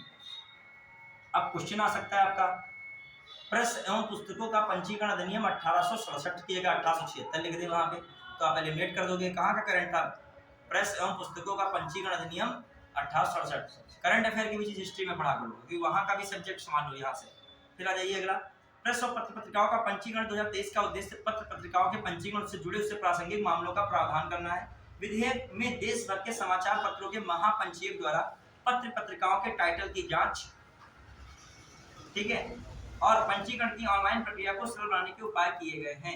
मतलब देश भर के समाचार पत्रों के महापंजीयक द्वारा, ठीक है, क्या करा जाएगा? पत्र पत्रिकाओं के टाइटल की जांच होगी और पंजीकरण की ऑनलाइन प्रक्रिया को क्या किया जाएगा? सरल बनाया जाएगा। विदेशी पत्र पत्रिकाओं के संस्करणों के भारत में प्रकाशन के लिए केंद्र सरकार की पूर्व क्या होगी? अनुमति का भी प्रावधान किया गया। प्रकाशकों को अब जिला मजिस्ट्रेटों या स्थानीय अधिकारियों के पास संबंधित घोषणा को प्रस्तुत करने और इस तरह की घोषणा को प्रमाणित कराने की आवश्यकता नहीं होगी। तो ये भी पूछा रखा है, ठीक है। तो इसने क्या लिखा है? क्वेश्चन आ जाए, प्रेस और आवधिक पत्र पत्रिका विधेयक 2023 पास किया गया है या विधेयक चर्चा में आया है, आया कि नहीं आया? फिर प्रेस एवं, अगला सेंटेंस लिखा, प्रेस एवं पुस्तकों का पंजीकरण अधिनियम 1867 में संशोधन किया गया, ठीक है। फिर लिखा गया है देश के समाचार पत्रों के टाइटल इत्यादि की जांच महापंजीयक द्वारा की जाएगी, सही है, क्लियर। तो ये विदेशी समाचार पत्रों को देश में प्रकाशन से पूर्व केंद्र सरकार से अनुमति लेने की आवश्यकता होगी, सही है कि नहीं? बिल्कुल सही है। तो तीनों सेंटेंस क्या है? सही। आप पढ़ के गए होगे अधिनियम कानून वाली चीज सही हो जाएगी, नहीं पढ़ के गए तो जान ही नहीं पाओगे 1867 था कि 90 था, क्लियर, बढ़िया। फिर आ जाइए केंद्रीय वस्तु एवं सेवा कर द्वितीय संशोधन विधेयक 2023, इसको जल्दी निपटा दीजिए, ठीक है। आइए देखो, चीजों को आप थोड़ा सा दूसरे एंगल से पढ़ो, फिल्म्स के ही ना पढ़ो पर्सपेक्टिव से, थोड़ा सा आप ऐसा पढ़ो कि कहीं और भी यूज हो तो हम लिख सकें इसके बारे में, क्लियर। हाँ, आइए अगला, केंद्रीय वस्तु एवं सेवा कर द्वितीय संशोधन विधेयक 2023। संसद के दोनों सदनों द्वारा केंद्रीय वस्तु एवं सेवा कर द्वितीय संशोधन विधेयक 2023 को मंजूरी दी गई है, बिल्कुल मिली है कि नहीं? इस पुस्तक से क्वेश्चन उठाए गए थे, इसी वाले समीक्षा अधिकारी में मैं लगा के लाइन भेज दूंगा। कुछ क्वेश्चन ऐसे हुए ई दृष्टि से नहीं मिले हैं, घटनासार से नहीं मिले हैं, वो लाइन मिली हुई है। हमने एक दिन पढ़ा था जो है आपको आया था नहीं, नंदिनी योजना आई थी मैंने एक दिन, नंदिनी योजना, नंद बाबा मिशन योजना के तहत नंदिनी योजना, इससे ही आई है लाइन। इसमें पूछा गया था इस योजना के तहत जो है कृषक को, मतलब इस योजना का लाभ लेने के कृषक की योग्यता 1 वर्ष पशुपालन के रूप में होनी चाहिए, नहीं है, मतलब इसी में लिखा है वो लाइन। वो तभी मैं कह रहा हूँ विस्तार से पढ़ो, कोई भी चीज ऐसा बना देगा, एक लाइन सिंपल देगा, एक लाइन इतनी जबरदस्त देगा, क्वेश्चन पूरा उड़वा देगा तुम्हारा, ठीक है। अभी मैंने एक लाइन दे दिया, प्रेस एवं आवधिक पत्र पत्रिका विधेयक 2023 चर्चा में आया, ये तो आपको दिमाग में रहेगा। फिर वो लिख देगा प्रेस और पुस्तकों का पंजीकरण अधिनियम 1867 में संशोधन किया गया, जिसके लिए ये लिख देगा, जिसके लिए प्रेस और पुस्तकों का पंजीकरण अधिनियम 1867 में संशोधन किया गया। 2 लाइन जिसकी बन रही होंगी वही क्या है, बाजी मारेगा। या अब कोई कॉन्सेप्ट पेपर बन जाएगा तो एक लाइन ये लिख देगा, जो है प्रेस और पुस्तकों का पंजीकरण 1867 में संशोधन करके भारतीय जो है पत्र पत्रिका, या कह देगा प्रेस एवं भारतीय आवधिक पत्र पत्रिका विधेयक 2023 लाया गया। फिर दूसरा लिख देगा सेंटेंस, इसके उपरांत समाचार पत्रों के जो मुख्य टाइटल में जांच या संशोधन का अधिकार महापंजीयक को दे दिया गया। ये बात क्या है, सही है। तो मतलब ऐसे क्वेश्चन है, एक फैक्ट दे देगा, एक क्या दे देगा, कॉन्सेप्ट। चलिए कहाँ पे हम लोग पहुंचे, केंद्रीय वस्तु एवं सेवा कर द्वितीय संशोधन विधेयक 2023। इसमें क्या है, देखो केंद्रीय वस्तु एवं सेवा कर द्वितीय संशोधन विधेयक 2023 को मंजूरी प्रदान कर दी गई, ठीक, नॉर्मल बात है। अब आइए, इस विधेयक को केंद्रीय वस्तु एवं सेवा कर विधेयक 2017 के प्रावधानों में संशोधन करता है। ये जो आपका ये जीएसटी है, सीजीएसटी, इसमें किसमें संशोधन करता है, विधेयक 2017। फिर आइए, इसमें केंद्र सरकार को अपीलीय अधिकरण की स्थापना का अधिकार मिल जाएगा। केंद्र सरकार को किसका अधिकार मिल जाएगा, अपीली जो है अधिकरण की स्थापना का अधिकार मिल जाएगा। अगर इसमें अपीलीय अधिकरण के अध्यक्ष की आयु, ठीक है, अपीलीय अधिकरण के अध्यक्ष की आयु कितनी, 67 से बढ़ाकर 70 वर्ष और सदस्यों की आयु सीमा 65 से बढ़ाकर 67 वर्ष कर देंगे। बहुत इंपॉर्टेंट है, इसे लाइन यही बनाएगा। अपीली अधिकरण का अधिकार मिला है किसको बनाने को, केंद्र सरकार को, और उसमें क्या कर देगा, अध्यक्ष होगा उसका कार्यकाल कितना बढ़ा देगा, 70 वर्ष तक, और जो अध्यक्ष सदस्य उनका कार्यकाल कितना बढ़ा दिया गया, 67। ये 70 67 बिल्कुल अलग हैं, ठीक है, सबके ऐसे ये होते नहीं है। विधेयक में न्यायाधिकरण के सदस्यों के न्यूनतम आयु 50 वर्ष तक कर दी गई है। जो न्यायाधिकरण के सदस्य होंगे उनकी न्यूनतम आयु नहीं कर दी गई। अभी मैं क्वेश्चन पूछूंगा लास्ट में, आप लोग बताइएगा, ठीक है। फिर आइए, हाँ, न्यायाधिकरण सदस्यों के लिए अधिवक्ताओं का अनुभव कम से कम 10 वर्ष का होना अनिवार्य किया गया है, ठीक है। फिर न्यायिक सदस्यता के अधिवक्ताओं का अनुभव कम से कम 10 वर्ष का होना अनिवार्य किया गया है। फिर आइए, केंद्रीय वस्तु एवं सेवा कर विधेयक 2017 के 2 अनुच्छेदों को समाप्त करने के मद्रास उच्च न्यायालय के आदेशों के बाद विधेयक लाया गया। वर्ष केंद्रीय वस्तु एवं सेवा कर विधेयक 2017 के 2 अनुच्छेदों को समाप्त करने के मद्रास उच्च न्यायालय के आदेश के बाद यह विधेयक लाया गया। वर्ष 2019 में जीएसटी अपीली अधिकरण अधिसूचित किए गए थे। अधिकरण के सदस्यों की नियम और सेवा शर्तों के मानकीकरण का कार्य जारी है। इसी के अनुरूप यह विधेयक पेश किया गया। 15 सितंबर 2023 को जीएसटी अपीली न्यायाधिकरण की 31 पीठों को सूचित किया गया था, ठीक है। चलिए, अब मैं क्वेश्चन पूछ रहा हूँ, आप बता दीजिए बस। क्लियर? हाल ही में केंद्रीय सेवा एवं वस्तु कर जो है विधेयक में द्वितीय संशोधन किया गया, हुआ है कि नहीं? द्वितीय संशोधन, द्वितीय वाला तो है 2017, ठीक है, द्वितीय संशोधन हुआ है। फिर अगला सेंटेंस लिखा, इस संशोधन से केंद्र सरकार को जीएसटी अपीली अधिकरण बनाने की शक्ति प्रदान हो गई है, मिली इतनी शक्ति। फिर अगला क्वेश्चन आ रहा है, हाल ही में हुआ जीएसटी संशोधन 2023 के अंतर्गत सरकार को अपीली अधिकरण बनाने की शक्ति मिली, पहला सेंटेंस। दूसरा, इस अपीली अधिकरण में अध्यक्ष की उम्र सीमा 65 से बढ़ाकर 70 वर्ष कर दी गई, जबकि सदस्यों की उम्र सीमा 65 से बढ़ाकर 67 कर दी गई। सही है? इसमें एक लाइन में गलत बोली है, 65 से 70 नहीं, 67 से 70, और वो कब कर दी गई? 65 से 67। तो इसमें केवल एक सही था, दूसरा वाला क्या था? गलत था। क्लियर? दिमाग में रखिएगा, छोटी चीजें हैं। आगे बढ़ रहे हैं। हाँ, ओमान के सुल्तान हैथम बिन, कोई मतलब नहीं, पॉलिटी का नहीं, उतना हिस्सा था, पॉलिटी का नहीं। अगला देखिएगा, इसमें पहले से पॉलिटी वाला देखेंगे।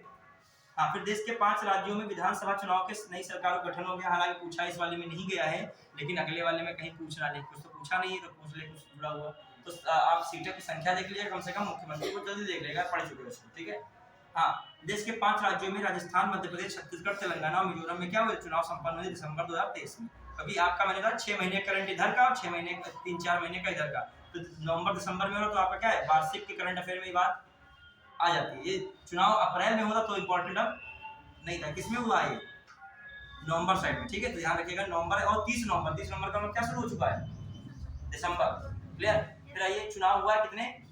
3 दिसंबर को इनके परिणाम जारी किया, कोई मतलब नहीं। कितने राज्यों में चुनाव हुआ? कम से कम इतना तो पता नहीं, 5 में हुआ है, ठीक है। फिर आ जाइए, कौन सी पार्टी कहाँ बनी है, देख लेगा। हाँ, कौन सी पार्टी कहाँ जीती है, ठीक बताइए। मिजोरम आंदोलन से उपजी पार्टी कौन जीती है? जेडीपीएम, ठीक। सबसे कठिन यही रखिएगा दिमाग में, और सब बन जाएंगे। जेडीपीएम मिजोरम जीती है। तेलंगाना से कौन जीती है? कांग्रेस जीती है। छत्तीसगढ़, मध्य प्रदेश और राजस्थान कौन जीती है? बीजेपी जीती है, ठीक है। तो कितने राज्य हो गए? 5 हो गए।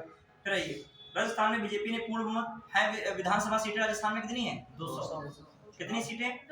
चुनाव कितने पे हुआ? 199 पे। ये चीज जरूर रखिएगा, ये पॉलिटिक्स जुड़ा, विधानसभा सीटें कम से कम याद रख लीजिएगा। फिर आ जाइए, बहुजन समाज पार्टी ने राजस्थान में 2 सीटें जीती, 1 सीट राष्ट्रीय लोक दल, ये सब जीते हैं। मध्य प्रदेश में सत्तारूढ़ भाजपा ने 230 सीटों में से कितनी सीटें जीती हैं? 163 सीटें जीतकर क्या कर दिया? बहुमत हासिल किया। तो मध्य प्रदेश में कुल कितनी सीटें हैं? 230। कितनी जीते हैं इंपॉर्टेंट बात ये नहीं है, सरकार बन गई बस सीट इतनी याद नहीं कर पाओगे, लेकिन आप ये जरूर रखें कितनी टोटल सीटें हैं, ये पार्टी का विषय है। कितनी सीटें एमपी में? 230। फिर आ जाइए अगला, छत्तीसगढ़ में, अच्छा ये भी देखते चलेगा, वहां पर राजस्थान में जीते हैं, भी सब बाद में देखते हैं। फिर देखिए, मध्य प्रदेश में शायद कौन जीता है वो कोई मतलब ही नहीं, मुख्यमंत्री बाद में देखेंगे। अब छत्तीसगढ़ में कुल कितनी विधानसभा सीटें हैं?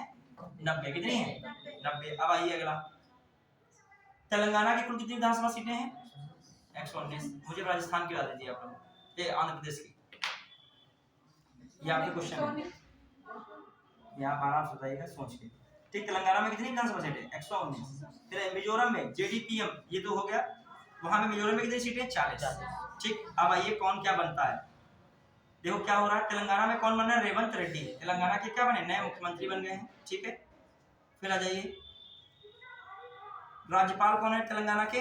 टी सौंदरराजन, टी सौंदरराजन है। भट्टी विक्रमार्क को राज्य का उप मुख्यमंत्री बनाया गया। फिर आ जाइए अगला, डॉक्टर मोहन यादव मध्य प्रदेश के नए मुख्यमंत्री बन गए। डॉक्टर मोहन यादव किसके बन गए? मध्य प्रदेश के नए मुख्यमंत्री।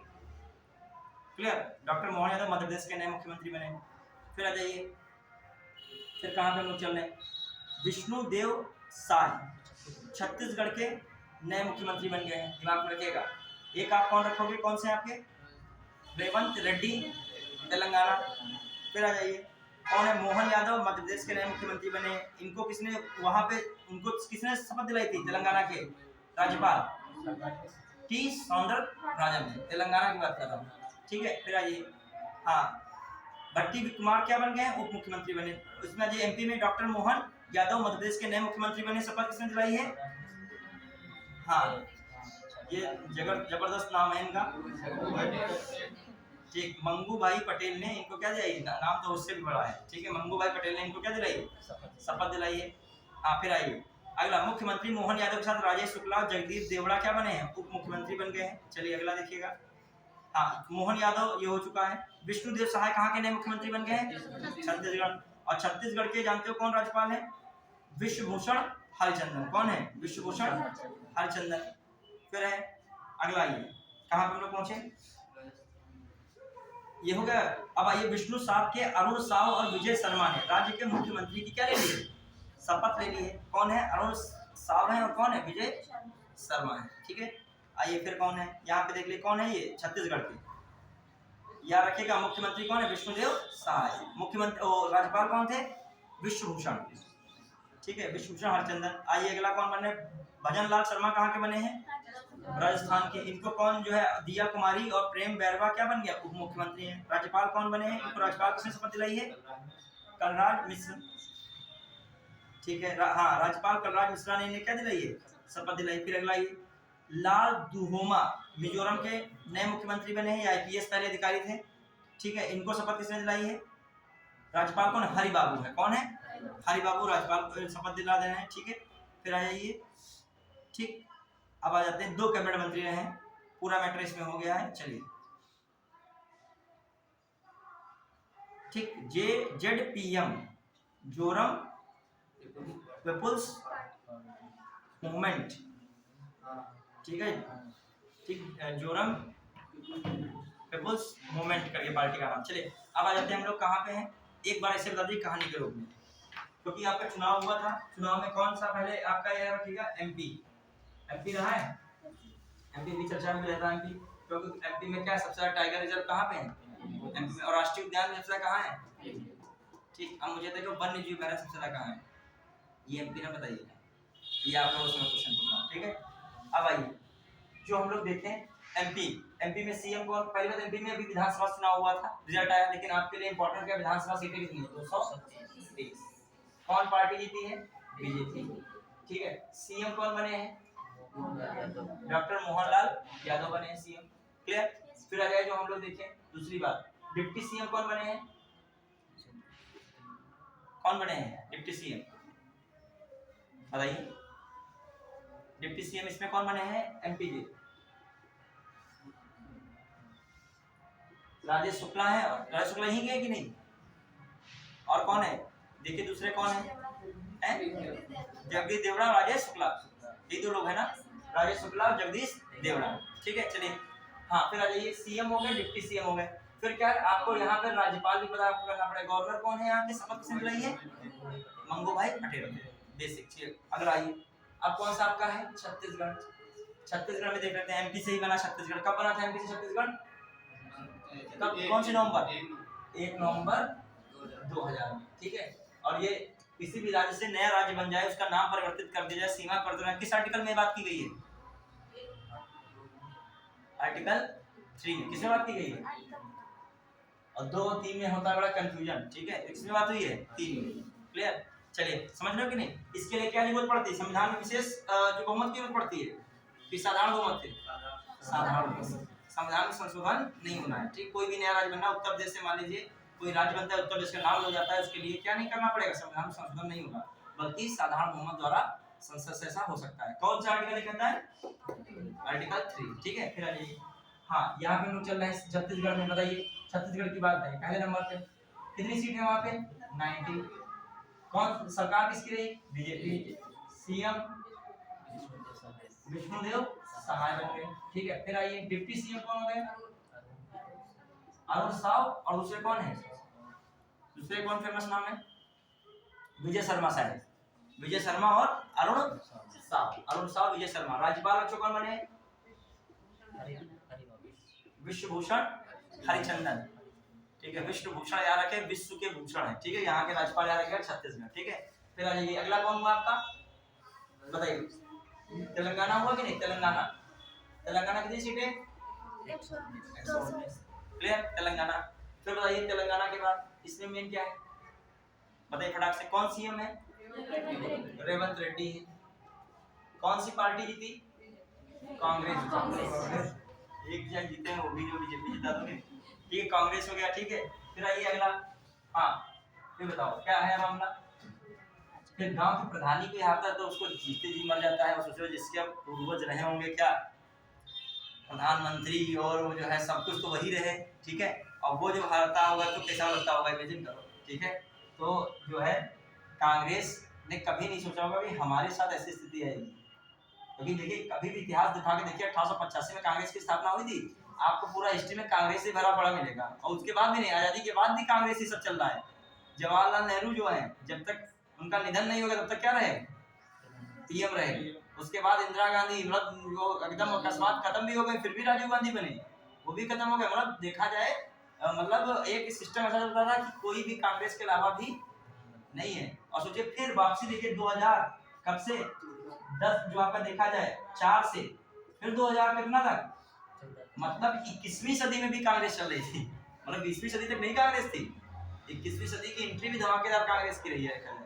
लेकिन फिर जो है थोड़ा सा पैटर्न क्या हुआ है, चेंज हुआ है। क्लियर। फिर आ जाइए यहाँ पे चलते हैं। तो आप भाई कांग्रेस के रेवंत रेड्डी बने, क्या बने? सीएम। अब वहाँ के राज्यपाल, अच्छा डिप्टी सीएम भी कोई बन रहा है? भट्टी विक्रमार करके हैं। ठीक है, आइए। और राज्यपाल कौन है, किसने शपथ दिलाई? टी सौंदरराजन। ठीक है, टी सौंदरराजन। क्लियर। अब मामला आ रहा है आगे, कौन सा आपका ये भी हो गया। आपका मिजोरम। मिजोरम, मिजोरम में कौन जो है पार्टी, कौन जो है पार्टी जीती है पहली बार? ZPM, Zoram people's movement. ठीक है, तो ये पार्टी, इससे कौन बने हैं सीएम? लाल दुहोमा। पूर्व आईपीएस क्या थे? अधिकारी थे। इससे पता चल रहा है कि आप अधिकारी बनो, बाद में रिटायरमेंट से बाद खुद पार्टी बना सकते हो, किसी पार्टी में शामिल हो क्या बन सकते हो, संसद बन सकते हो, विधायक बन सकते हो। अल्टीमेटम आपको करनी क्या है, सेवा। वो भी गलत नहीं है, वो भी सही है कि आपने पहले एक जो है ब्यूरोक्रेसी के तौर पे समाज में सेवा की, आप किसके तौर पे कर रहे हो, आप जो राजनीतिक तौर पर सेवा कर रहे हो। सेवाएं तो दोनों, आखिरी में अल्टीमेटम क्या है दोनों सेवाओं का, ये सिविल सर्विस का आखिरी में क्या वो है निष्कर्ष, और या परिणाम क्या है लास्ट में, और उनका भी सांसद और विधायक का भी क्या है अल्टीमेटम गोल, तो उनका एक ही है कि समाज कल्याण हो, समाज सेवा हो, लोगों की योजनाएं लोगों तक पहुंचे, चाहे ऊपर मंत्री बन के पहुंचा रहे हो, चाहे क्या लोगों के काम हो सके, सुलभ हो, सरकार की योजनाएं पहुंचे, सब यही तो सब कार्य हैं। उस वहां पे बल्कि आप कानून, इस समय कानून क्या करोगे, इम्प्लीमेंट कराओगे, और वहां पे जाके क्या कर सकते हो, सीधे सीधे कानून बनाने में आप क्या करोगे, साधारण बहुमत से क्या करोगे। यदि आपको बोलना हो कानून सही है गलत है, आपको बोलने का मौका है, क्या अधिकारी या कोई आम आदमी संसद में खड़ा होकर बोल सकता है, और आप बोलोगे ऐसे तो कार्रवाई भी हो जाएगी। उनके लिए उनको विशेष वो मिले, आर्टिकल्स मिले, देखते नहीं हो 194 विधानसभा में जो विशेष आर्टिकल है, 105 किसके पास, संसद के सदस्यों का विशेषाधिकार है, उन पर कोई कानूनी कार्रवाई नहीं की जाएगी यदि वो अपनी कोई भी बातचीत रखते हैं, अपना किसी को मत देते हैं इस मामले में। ठीक, चलिए, और आप करोगे तो आप पे हो जाएगी कार्रवाई, ये आपका थोड़ी अधिकार है, क्योंकि आप जनता से चुन के नहीं गए ना। आइए कहाँ पहुंचे, हाँ ये भी हो गया। और कौन बचा था बताइए, राजस्थान बचा, राजस्थान को कवर कर दिए। कौन है, भजन लाल, पहली बार बीजेपी बनी, कौन बनी बीजेपी, कितनी सीट है, अच्छा इसकी भी सीट बताइए, मिजोरम की, मिजोरम 40 सीट, विधानसभा कितनी सीटें हैं 40। क्लियर, याद रखेगा। मिनिमम कितनी सीटें होनी चाहिए विधानसभा में आर्टिकल के अकॉर्डिंग, कितनी सीटें 60 होनी चाहिए, 60। मैक्सिमम कितनी सीटें विधानसभा में होनी चाहिए पॉलिटी के अकॉर्डिंग 500 से ज्यादा नहीं हो सकती हैं, और 60 से कम नहीं, तो ये अपवाद है, मिजोरम क्या है अपवाद। ऐसे सिक्किम कितनी सीटें हैं, कितनी हैं 32। पुडुचेरी कितनी है अरे विधानसभा सीटें, विधानसभा में 30। एक मिनट का सीएम बनेगा क्या, मेरा सीएम का काम है। हाँ विधानसभा की है तो उसमें चलेगी लोकसभा राज्यसभा। ठीक, चलिए बढ़िया के चलिए अब आते हैं हम लोग किसमें, ये भी हो गया। अब आइए यहाँ की जो है कितनी सीटें हैं, राजस्थान 200, चुनाव 199 पर हुआ। ठीक है, फिर आ जाइए कौन राज्यपाल रहा, कलराज मिश्र राज्यपाल रहे। फिर आ जाइए अगला कौन जो है यहाँ पे उप मुख्यमंत्री रहते हैं, दिया कुमारी। क्या लिखा है, दिया कुमारी। और दूसरे कौन है, प्रेमचंद बैरवा। ठीक, याद रखिएगा बस। आगे बढ़ रहे हैं, पूरा मुद्दा हो गया। आइए सुप्रीम कोर्ट का देखते हैं, जम्मू कश्मीर वाला मैटर। ठीक, चुनाव भी देखना जरूरी था। सुप्रीम कोर्ट ने जम्मू कश्मीर से अनुच्छेद 370 को निरस्त करने के निर्णय को क्या रखा है, बरकरार रखा। तो ये भी देख लीजिएगा। ठीक है, पूरा देख लीजिए। 11 दिसंबर, ये प्रीलिम्स में तो आ ही सकता है, मेंस में भी कुछ इसमें से पूछ सकता है। सुप्रीम कोर्ट ने जम्मू कश्मीर से अनुच्छेद 370 को निरस्त रखने का निर्णय को बरकरार रखा है। तो कह देगा हाल ही में ऐसा बरकरार रखा है, इसकी विवेचना कीजिए। कुछ तरीके की बात कर दे तो कुछ तो अंदर का पता होना चाहिए, तभी तो पता होगा। विवेचना तभी करोगे जब कुछ पता होगा। कहा गया है कि किसी बॉडी का ऑपरेशन करना है तो ऑपरेशन तभी करोगे, सामने बॉडी रखी होगी तो जब तुमको क्या है पूरा जानते होगे क्या इसमें कहाँ से कौन चीज होती है, वरना क्या तुम खुद डेड बॉडी के रूप में पड़े होगे देख के उसमें। अरे कह दिया है ऐसा कि नहीं, बहुत लोग घाव देख लेंगे घबरा जाएंगे और डॉक्टर को भी खोल के पूरा घाव सही करना है, फिर सिल देना है बाद में। जैसे कपड़ा सिलते वैसे वो घाव सिल सकते हैं, सबके टैलेंट है अपना अपना। आइए, सुप्रीम कोर्ट ने जम्मू कश्मीर से अनुच्छेद 370 को निरस्त करने का निर्णय को बरकरार रखा। पहली बात क्या है, सुप्रीम कोर्ट के ऐतिहासिक फैसले ने संविधान के अनुच्छेद 370 के तहत जम्मू कश्मीर की विशेष स्थिति को रद्द करने के केंद्र सरकार को 2019 के निर्णय को क्या रखा है, बरकरार रखा है।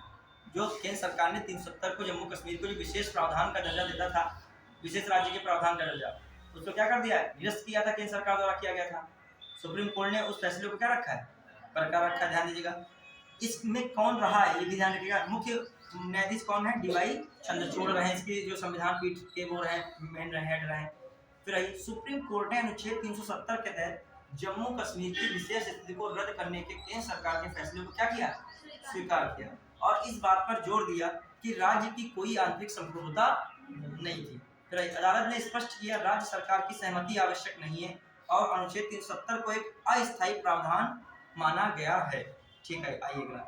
न्यायालय ने संवैधानिक आदेश 272 के माध्यम से अनुच्छेद 367 के संशोधन को संबोधित करते हुए कहा कि किए गए परिवर्तन अनुच्छेद 370 के दायरे से क्या थे, बाहर थे। हालांकि इस निष्कर्ष ने समय निर्णय को प्रभावित नहीं किया क्योंकि जम्मू कश्मीर संविधान सभा की सिफारिश को राष्ट्रपति द्वारा घोषित करने के लिए अनावश्यक माना गया था। ठीक है, आइए अगला देखते हैं। माननीय सुप्रीम कोर्ट के निर्णय ने रेखांकित किया कि भारत संघ में शामिल होने पर जम्मू कश्मीर ने संप्रभुता का कोई तत्व बरकरार नहीं रखा था। ठीक है, फिर आइए, संवैधानिक व्यवस्था ने संकेत दिया कि जम्मू कश्मीर भारत का क्या है, अभिन्न अंग है। 370 से असम्मी संघवाद की विशेषता है, संप्रभुता की नहीं। फिर आ जाइए, न्यायालय ने स्पष्ट की कि अनुच्छेद 370 एक अस्थायी प्रावधान था। अनुच्छेद 370(3) के तहत इसे निष्क्रिय घोषित करने की अनुमति राष्ट्रपति की शक्ति जम्मू कश्मीर संविधान सभा के विघटन के बाद भी बनी रही। ठीक है, फिर आइए, संविधान सभा की सिफारिश राष्ट्रपति के लिए बाध्यकारी नहीं है। संविधान सभा की सिफारिश जो है राष्ट्रपति के लिए क्या है, बाध्यकारी नहीं है।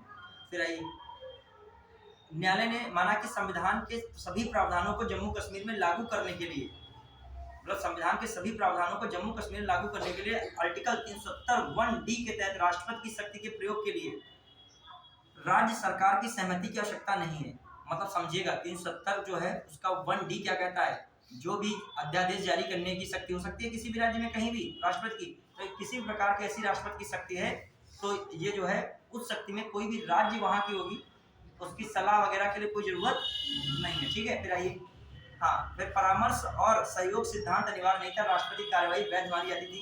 कोर्ट ने सॉलिसिटर जनरल के आश्वासन पर विचार करते हुए कहा जम्मू कश्मीर राज्य का दर्जा बहाल किया जाएगा। लेकिन ये याद रखिएगा, कहा है कोर्ट ने क्या, किसका दर्जा बहाल किया जाएगा, जम्मू कश्मीर राज्य को, जम्मू कश्मीर जो इसमें यूटी बना है किसका दर्जा बहाल किया जाएगा, राज्य का दर्जा। ये तो बात है, यही नहीं पूरा सेम कह दिया, सही है।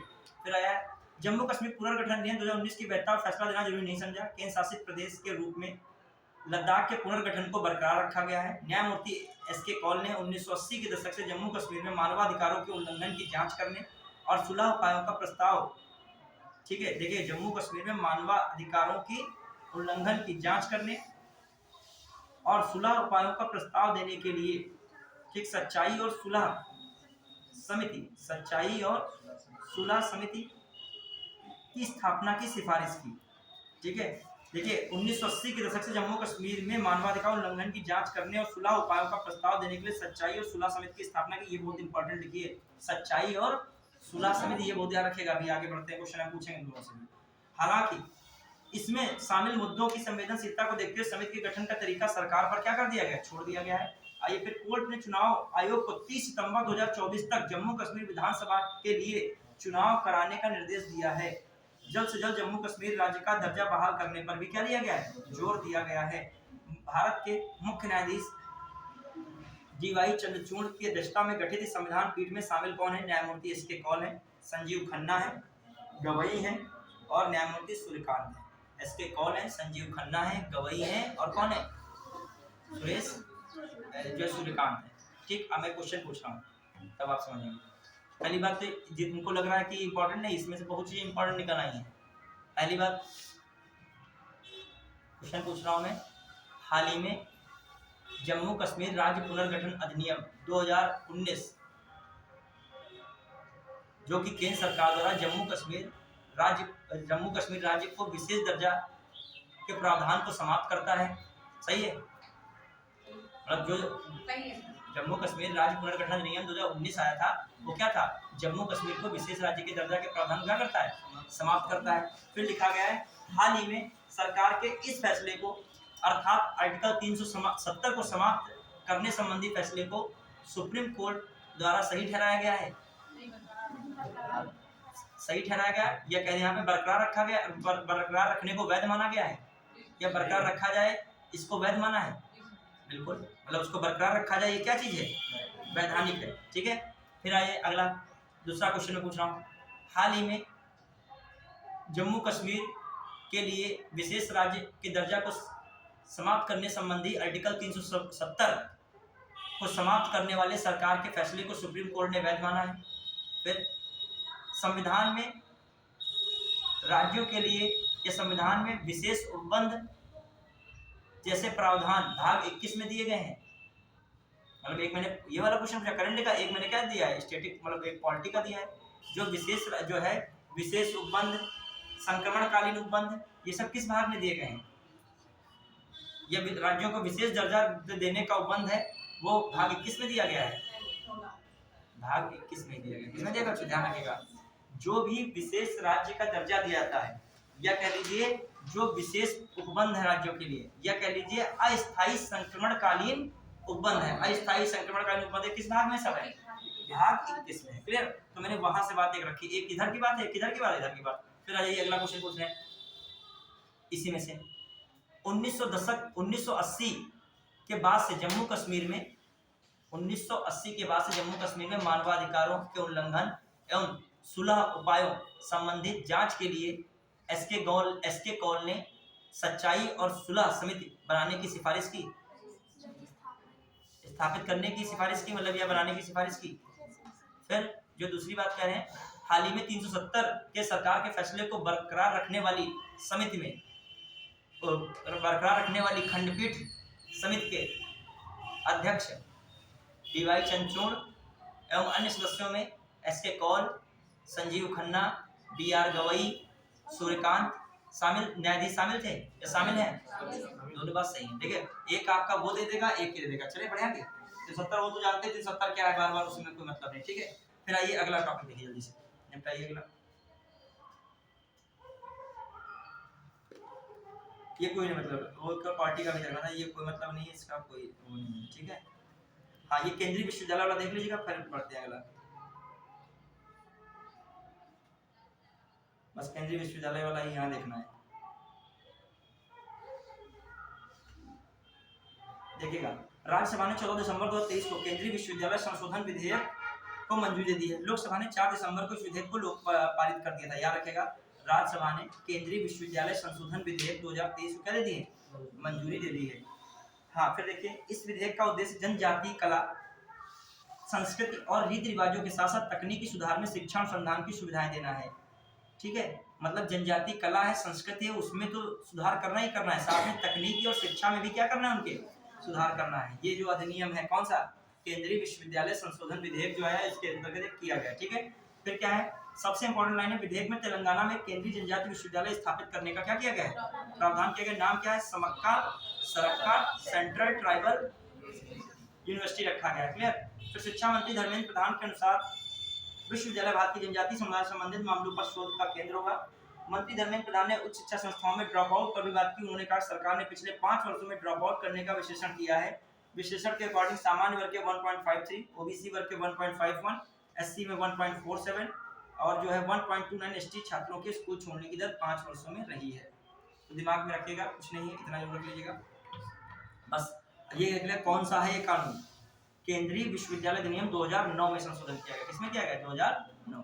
तो क्वेश्चन आ जाए, हाल ही में केंद्र सरकार द्वारा या हाल ही में संसद द्वारा केंद्रीय विश्वविद्यालय अधिनियम 2009 में संशोधन किया गया है। ठीक है। फिर अगला,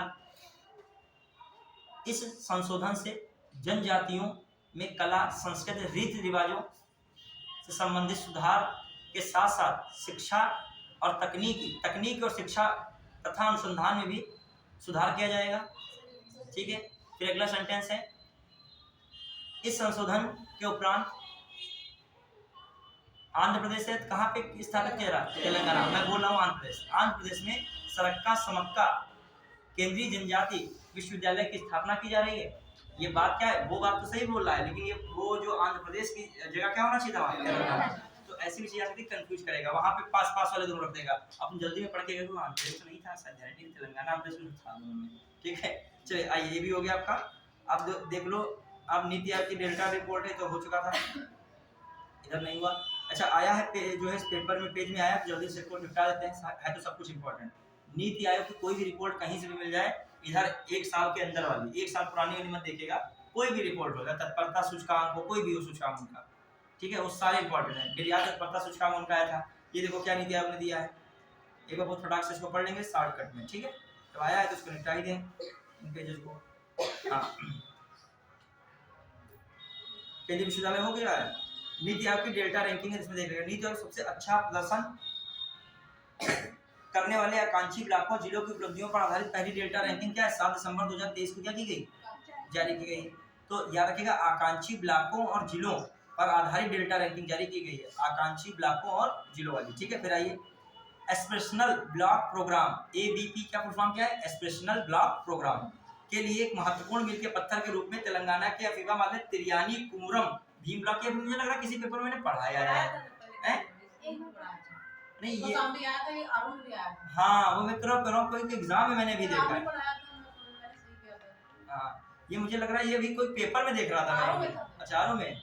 हाँ, अब बताइए, देखिए इन्होंने क्या है, एस्पिरेशनल ब्लॉक प्रोग्राम में क्या है, किसको मिला है, मील के पत्थर आसपास जिले को किसको मिला है, एस्पिरेशनल ब्लॉक में सबसे टॉप किसको मिला है, तिरियानी कुमरम भीम ब्लॉक। आप सब भूल जाना, तिरियानी जिले के तिरियानी कुमरम भीम ब्लॉक याद रखिएगा। यूपी में आया हुआ, किसी एग्जाम में देखा है, यूपी में आया, कहीं भी मैंने कोई पेपर के सेट में लड़का मुझे दिखा रहा था मेरे क्वेश्चन आए हैं। हाँ, इसमें आया हुआ। अरे मैंने एक क्लास डाली थी, हमने जो है लास्ट टाइम पढ़ाया था करंट अफेयर की, और लास्ट टाइम आता नहीं होता है, 3 घंटे की भी वीडियो पड़ी हुई यूट्यूब पे, बिलीव ना होता हो तो अभी भी उस वीडियो को हम देख लेना। और उसमें से हमने जो पेपर जब 17-18 में था ना, 17 की 2 शिफ्ट में केवल हमने मिलाया था, 17 की 18 से बवाल शुरू हुआ, बवाल कटना। अब जरा लोग रोज भी है तो हमको भी अच्छा लग रहा है, पेपर लीक का मतलब क्या है। अब उसमें से हमने देखा था, ये 17-18 की 2 शिफ्टों से मिला के 5 से 6 क्वेश्चन करंट अफेयर कह रहे थे, 6 क्वेश्चन करंट अफेयर डायरेक्ट उसी मतलब एक वीडियो से, और अगला भी दिन हम जोड़ ले, अगला दिन जो मतलब वो उसका वो बात अलग है, पेपर की वैल्यू चली गई मतलब जो 18 से इतना बवाल हो गया, हमने भी नहीं स्क्रीनशॉट लिया, उसमें भी बना ले, उसमें भी 5 क्वेश्चन मिल जाएंगे। मतलब 3 घंटे की क्लास में पुलिस की करंट अफेयर अच्छी आई है, स्टैंडर्ड आई है, police current affair wall liner नहीं आई है। वो स्पीडी में पढ़ोगे तो लगा करता है स्पीडी में कि उसमें पूछ रहा है आर्यभट्ट निषद साला हमने स्पीडी में पढ़ा है, किस राज्य में स्थित है, उत्तराखंड, पूछ रहा है किस जिले में स्थित है, तो अगर जिला तो उसमें लिखा ही नहीं था, हम फंसे बैठे थे, सोचे जिला कैसे मिल जाए। और जो हम पढ़ा रहे थे थोड़ा सा स्त्री करंट अफेयर पढ़ो, तो वहाँ तो पूरा कहानी ही लिखा होता है, तो नैनीताल आराम से लिखा था, हमने कहा था नैनीताल पूरा फोकस भी कर लीजिएगा, वीडियो पढ़ा है देख लीजिएगा। तो जो 10 जो है मतलब कह सकते हो 3 घंटा कोई व्यक्ति खर्च करता, हर शिफ्ट में 2-3 क्वेश्चन यहाँ से उठा लेता करंट अफेयर की, तो मतलब 10 पूरे एक 3 घंटे क्लास से कितने क्वेश्चन फंस रहे हैं हमारे, 10 फंस रहे हैं। मतलब 2 तो हम जोड़ नहीं रहे ना, हम जोड़े थे कितने, मतलब हम जोड़ा था 17 की शिफ्ट के दोनों की, तो 5-6 फंस रहे थे।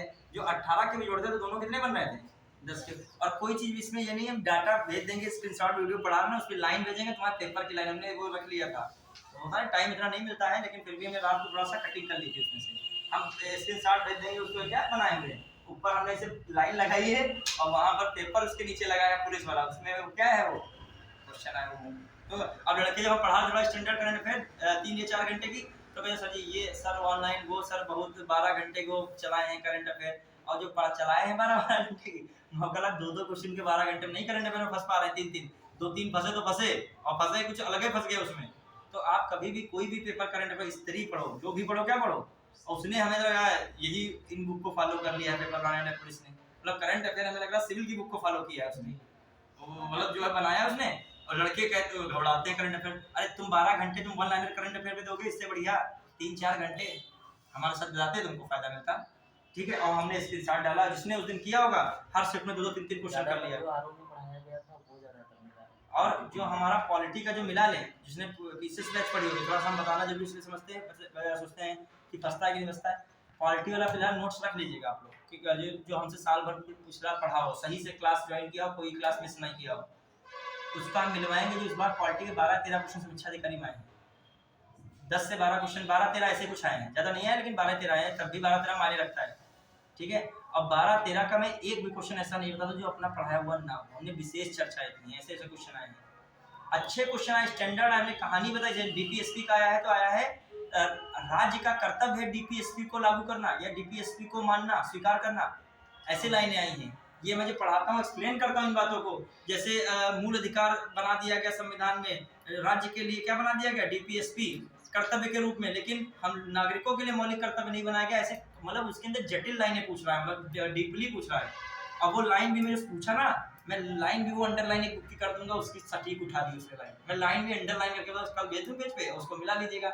एक ना अक्षर इधर किया ना उधर किया, वही लाइन से कटिंग की उठा दी उसने और उसकी उठा कर वहाँ छाप दी है उसने। तो ये भी क्वेश्चन बन जाते हैं। अब वो लाइन सबके बस की बात नहीं है।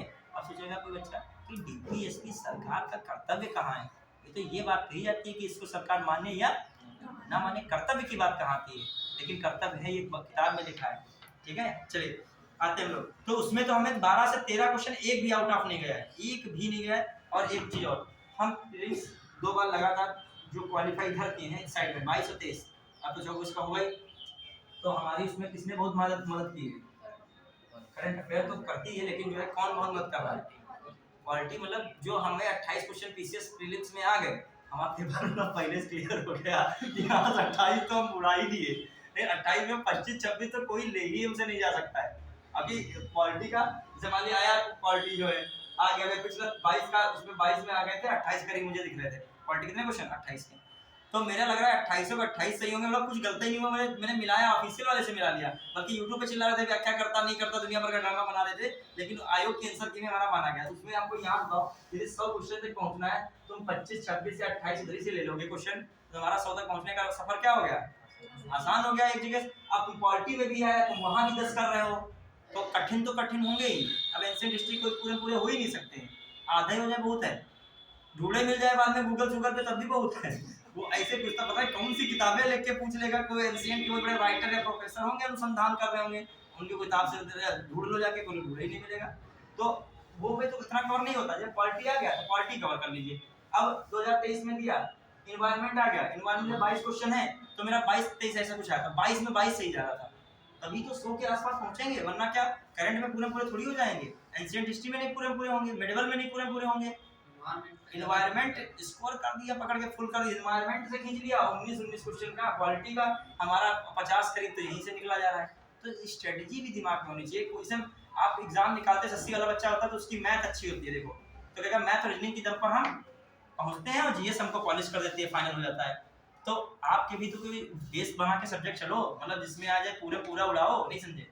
आप ढेर की टेस्ट सीरीज सॉल्व कर लीजिएगा, क्वालिटी हमसे पढ़े होंगे, हर ढेर की टेस्ट सीरीज में 10-12 जब 20-25 क्वेश्चन क्वालिटी के आएंगे तब तुम चौड़े हो जाओगे, फिर ये तो पता है ये टिक लगा के चले जाओगे।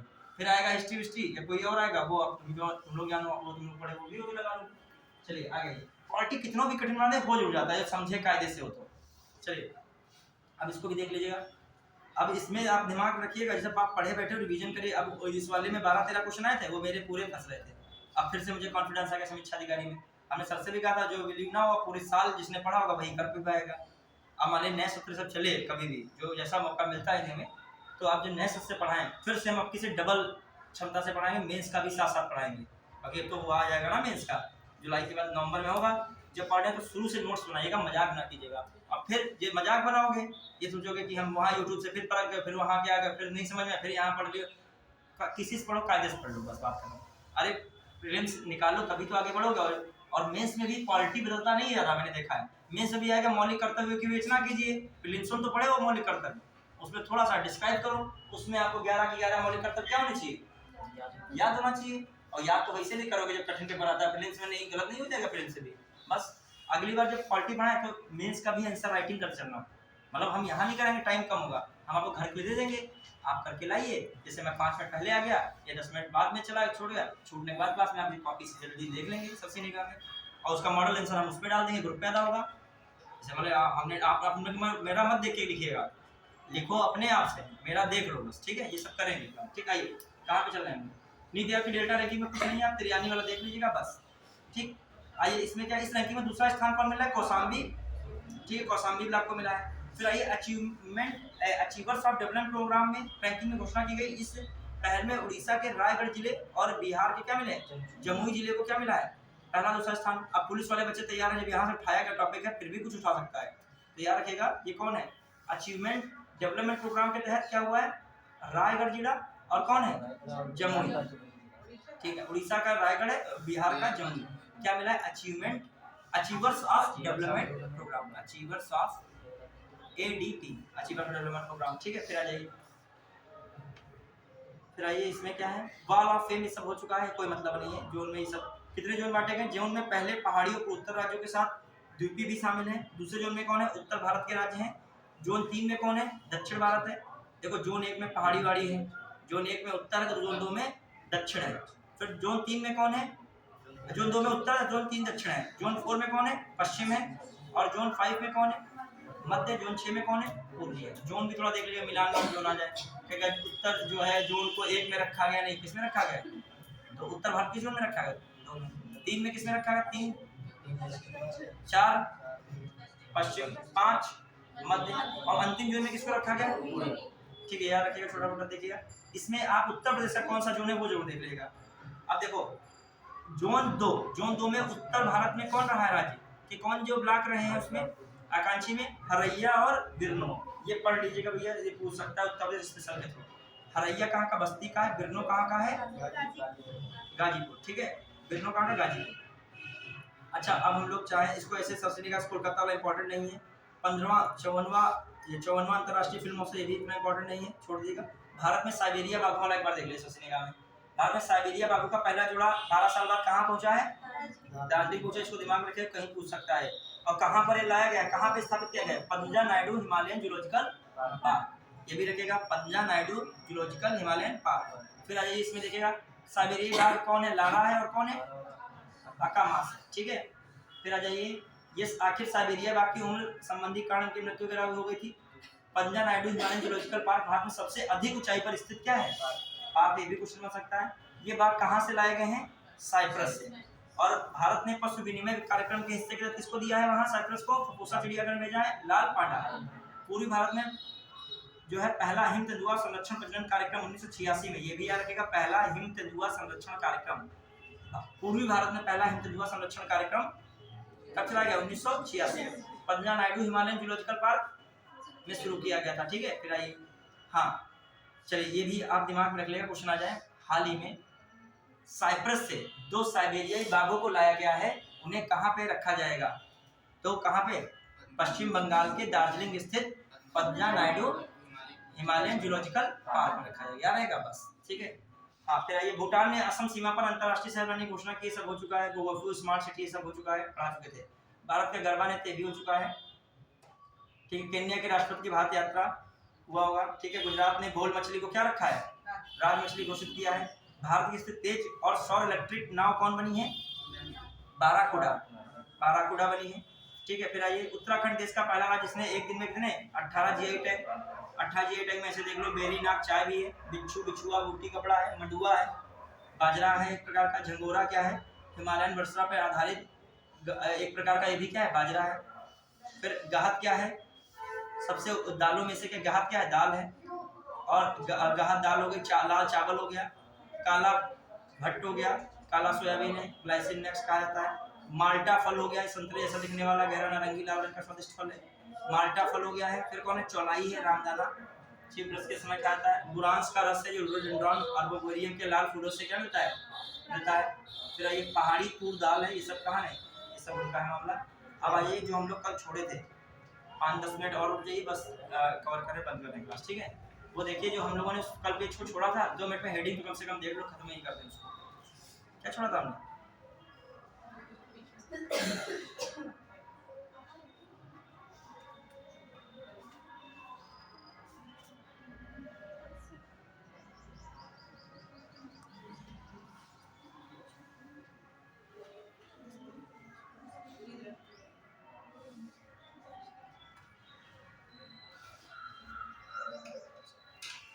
हाँ आ जाइए किसमें?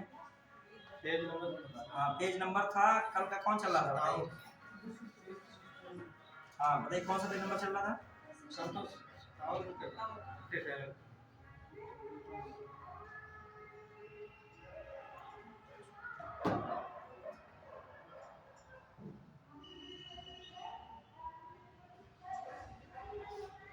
आप पॉलिटी पढ़ते हो, बहुत सारे संगठन को क्या माना जाता है? राष्ट्रीय दल का दर्जा दिया जाता है। लेकिन कांग्रेस तो ऑलरेडी क्या था? राष्ट्रीय दल था ही था पहले से। तो कांग्रेस से पहले भी बहुत सारे क्या रहे थे? राष्ट्रीय दल तो नहीं थे, मैं कह सकते हैं, लेकिन बहुत सारे राजनीतिक संगठन क्या हुए थे? स्थापित हुए थे। तो ये भी कभी कोई क्वेश्चन, मतलब भले ही आपका पॉलिटी का बाद में बनता है, मान्यता मिल जाती है, लेकिन आपको हिस्ट्री से इसको जोड़ दिया जाए तो देखें, बता दें 2 मिनट में टॉपिक, ठीक है? देखिए एक आपका बहुत महत्वपूर्ण टॉपिक, इससे क्वेश्चन आता है, वो कंफ्यूजन हो जाता है। कौन है? देखिए एक कांग्रेस आप पढ़ते हो, कांग्रेस से पूर्व, पूर्व कौन है? राजनीतिक संगठन है। कौन है? राजनीतिक संगठन है। तो उन राजनीतिक संगठनों को किस तरीके से हम लोग देखें, ये क्वेश्चन आता है, क्योंकि आप पढ़े बैठे कांग्रेस के बाद, लेकिन कांग्रेस से पहले भी कुछ थे, और उनके बाद क्या है? भारतीय राष्ट्रीय कांग्रेस आई। क्या है? भारतीय राष्ट्रीय कांग्रेस आई। तो भारतीय राष्ट्रीय कांग्रेस से पहले क्या क्या रहा है, जो खासकर हम लोग देखें बंगाल। अच्छा, राजनीतिक संगठनों की जरूरत क्यों पड़ रही थी उस समय? क्योंकि देखिए ब्रिटिशर्स, वही बात, वो भारत में उत्पीड़न है, किसान परेशान है, मजदूर परेशान है, त्रस्त है, उनसे उनको मतलब नहीं है। मतलब किससे है? उन्हें अपने हितों को बढ़ाना, विस्तार करना, पूर्ति करना। तो जो है ये कैसे भारतीय लोग पहुंचा पाए कि अपनी मांग रख पाए अंग्रेजों के सामने कि मेरी भी सुनी जाए? अकेले जाओगे, मार पीट के भगा दिए जाओगे। सिस्टम हमेशा रहा है, संघीय शक्ति होती है, हमेशा शक्ति किसमें होती है? ग्रुप में होती है। तो अब ऐसी जरूरत पड़ रही थी भारतीयों की, कोई भी एक संगठन बनाया जाए जिसके तहत हम लोग अपनी बात वहां पे रख सकें, ठीक है? अब आइए, तो इसीलिए किसकी जरूरत पड़ रही है? अब सबसे पहला बंगाल में बन रहा है। बंगाल में कौन बन रहा है? 1836 में। मैं बहुत राइटिंग वाइटिंग नहीं समझा रहा हूँ जल्दी में। बंग भाषा प्रकाशित सभा कौन बन रहा है? बंग भाषा सभा बनी। बंग भाषा सभा, सीक्वेंस सेट करने को आज का कई बार एग्जाम है। बंग भाषा सभा बनी थी 1836 में। ये क्या कर रही थी बंग भाषा सभा? ये खासकर राष्ट्रवादी भावना को बढ़ा रही थी, प्लस ये मातृभाषा पे विशेष जोर देती थी। अंग्रेजी नहीं शिक्षा का माध्यम होना चाहिए, कौन होना चाहिए? मातृभाषा। लेकिन देखो भाषा लगा है, लेकिन एक प्रकार से राजनीतिक ग्रुप की शुरुआत हो गई, मतलब लोग संगठित होना शुरू हुए, बंगाल में स्टार्टिंग हो रही। लेकिन संगठित रूप से प्रयास, मतलब एक संगठित प्रयास के रूप में कोई संगठन बनाना राजनीतिक, वो कौन था? 1838 का बहुत इंपॉर्टेंट संगठन आता है, लैंड होल्डर्स सोसाइटी। सुना है ना आपने? लैंड होल्डर्स सोसाइटी, इसे क्या कहते हो? जमींदारी सभा। क्या कहते हो? जमींदारी। कहते हो कि नहीं कहते? समझ रहे हो? 1838, क्लियर? ये सब आते सीक्वेंस। इसमें नाम आते हैं बहुत लोगों के नाम है। एक द्वारिका नाथ टैगोर है, उनका नाम बहुत फेमस रहता है, द्वारिका नाथ टैगोर है। रामचरण जो है राम आते हैं, भवानी चरण मित्र, एक भवानी चरण मित्र है, एक प्रसन्न कुमार टैगोर है। कौन है? प्रसन्न कुमार टैगोर है। एक राजकमल चरण है, ठीक है? लेकिन आपको दिमाग में ध्यान रखना है द्वारिका नाथ टैगोर। किसका नाम रखना है? इसके बहुत फेमस व्यक्ति रहे हैं द्वारिका नाथ टैगोर। अच्छा, ये बात किसकी कर रहे थे? ये खासकर लैंड होल्डर्स, क्या कहते हैं? जमींदारी सभा भी कहते हैं। तो जमींदारों के हितों की बात कर रहे हैं। लेकिन ये क्या बात कर रहे हैं? पुलिस प्रशासन में सुधार हो, राजस्व विभाग में सुधार हो, प्लस न्याय व्यवस्था में सुधार हो। तो इस प्रकार की बातें ये कर रहे हैं। फिर जो हम लोग देखिए आपका दिखता है 43 में। इसके बाद एक और सोसाइटी बन रही है Bengal British India society. Bengal British India society, ये भी बहुत फेमस रहती है। ये भी बात कर रही है लोगों के यहाँ हितों की बात कर रही है, अंग्रेजी सरकार के खिलाफ अपनी मांग रखते हैं, संवैधानिक दायरे में रख के लोग मांग रखते हैं। फिर दोनों का विलय होता है, इससे क्वेश्चन बनता है ब्रिटिश इंडिया एसोसिएशन मैंने बहुत पूछा था। इन दोनों को मिला दिया गया, ये बन रही संस्था बहुत इंपॉर्टेंट 1851 में, ब्रिटिश इंडिया एसोसिएशन। वो कहता है ब्रिटिश इंडिया सोसाइटी। अब ब्रिटिश इंडिया एसोसिएशन ये बहुत महत्वपूर्ण है। इसने क्या बहुत सारी मांग की, पार्टी वाला ही बताने के लिए मैं बता रहा हूँ। उसने जब आज तक पृथक विधायिका है कि नहीं, विधानसभा और जो विधान परिषद होती है, तो उसने केंद्र स्तर पर पहली बार लोकतांत्रिक उद्देश्यों की पूर्ति हेतु पृथक विधायिका की बात की। किसकी बात की? मतलब इस सभा ने क्या मांग की, एक प्रार्थना पत्र ब्रिटिश संसद को भेजा कि अपने चार्टर में, अपने कानूनों में किसको सम्मिलित कीजिए, भारत के सुधार के संदर्भ में पृथक विधायिका को। कहा कि न्यायपालिका और कार्यपालिका क्या होने चाहिए, पृथक होने चाहिए, समय है। उसकी बात भी इसने की। कहा ये बहुत सारे टैक्स पड़ रहे हैं, नमक कर है, आबकारी टैक्स है, और आपका डाक टैक्स पड़ रहा था, पोस्ट टैक्स पड़ रहा था, ये सारे टैक्स क्या किए जाए, समाप्त किए जाए। इसने कहा जो बहुत हाई पोस्ट पे लोग बैठे हुए, उनकी सैलरी इतनी बढ़ाने की क्या जरूरत है, उनकी सैलरी क्या की जाए, कम की जाए। तो ये सब बातें कर रही कौन, और इसका परिणाम ये रहा जब 1853 में ब्रिटिश अधिनियम आया, तो उस अधिनियम में गवर्नर जनरल जो कानून का निर्माण करता था, उसकी जो विधायी परिषद में 6 अतिरिक्त सदस्य क्या किए जाने लगे, मनोनीत किए जाने लगे। तो एक हिसाब से देखा जाए कि इन ग्रुप्स ने अपना काम करना क्या कर दिया, शुरू कर दिया। कभी ब्रिटिश इंडिया एसोसिएशन पूछा था, क्वेश्चन आ सकता है कि ब्रिटिश इंडिया एसोसिएशन किन दो संगठनों के विलय से बनी थी, लैंड होल्डर सोसाइटी और ब्रिटिश इंडिया सोसाइटी थी, ठीक है। फिर एक बहुत जबरदस्त ग्रुप बनता है, उसका नाम क्या है, 1875 में इंडिया लीग। कौन बन रहा है, शिशिर कुमार घोष इसके क्या रहते हैं, मेन भूमिका में रहते हैं।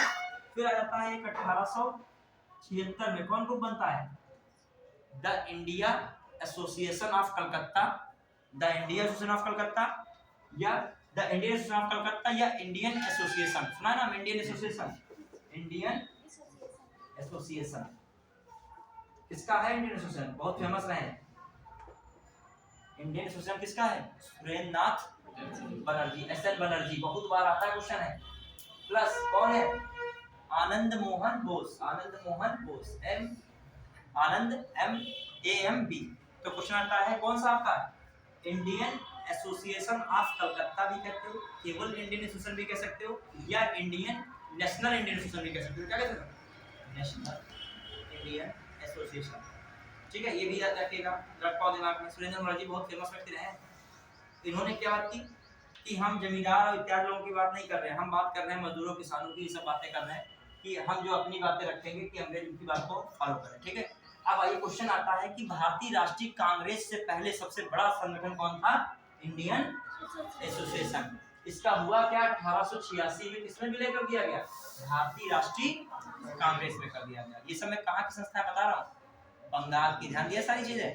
अब मैं थोड़ा आ रहा हूँ बंगाल के बाद किस पे, बम्बई में। कहाँ कह रहा हूँ, बम्बई में 1852 में क्या स्थापित किया गया, बम्बई एसोसिएशन। कौन बनाया गया, बम्बई एसोसिएशन बना, ठीक है।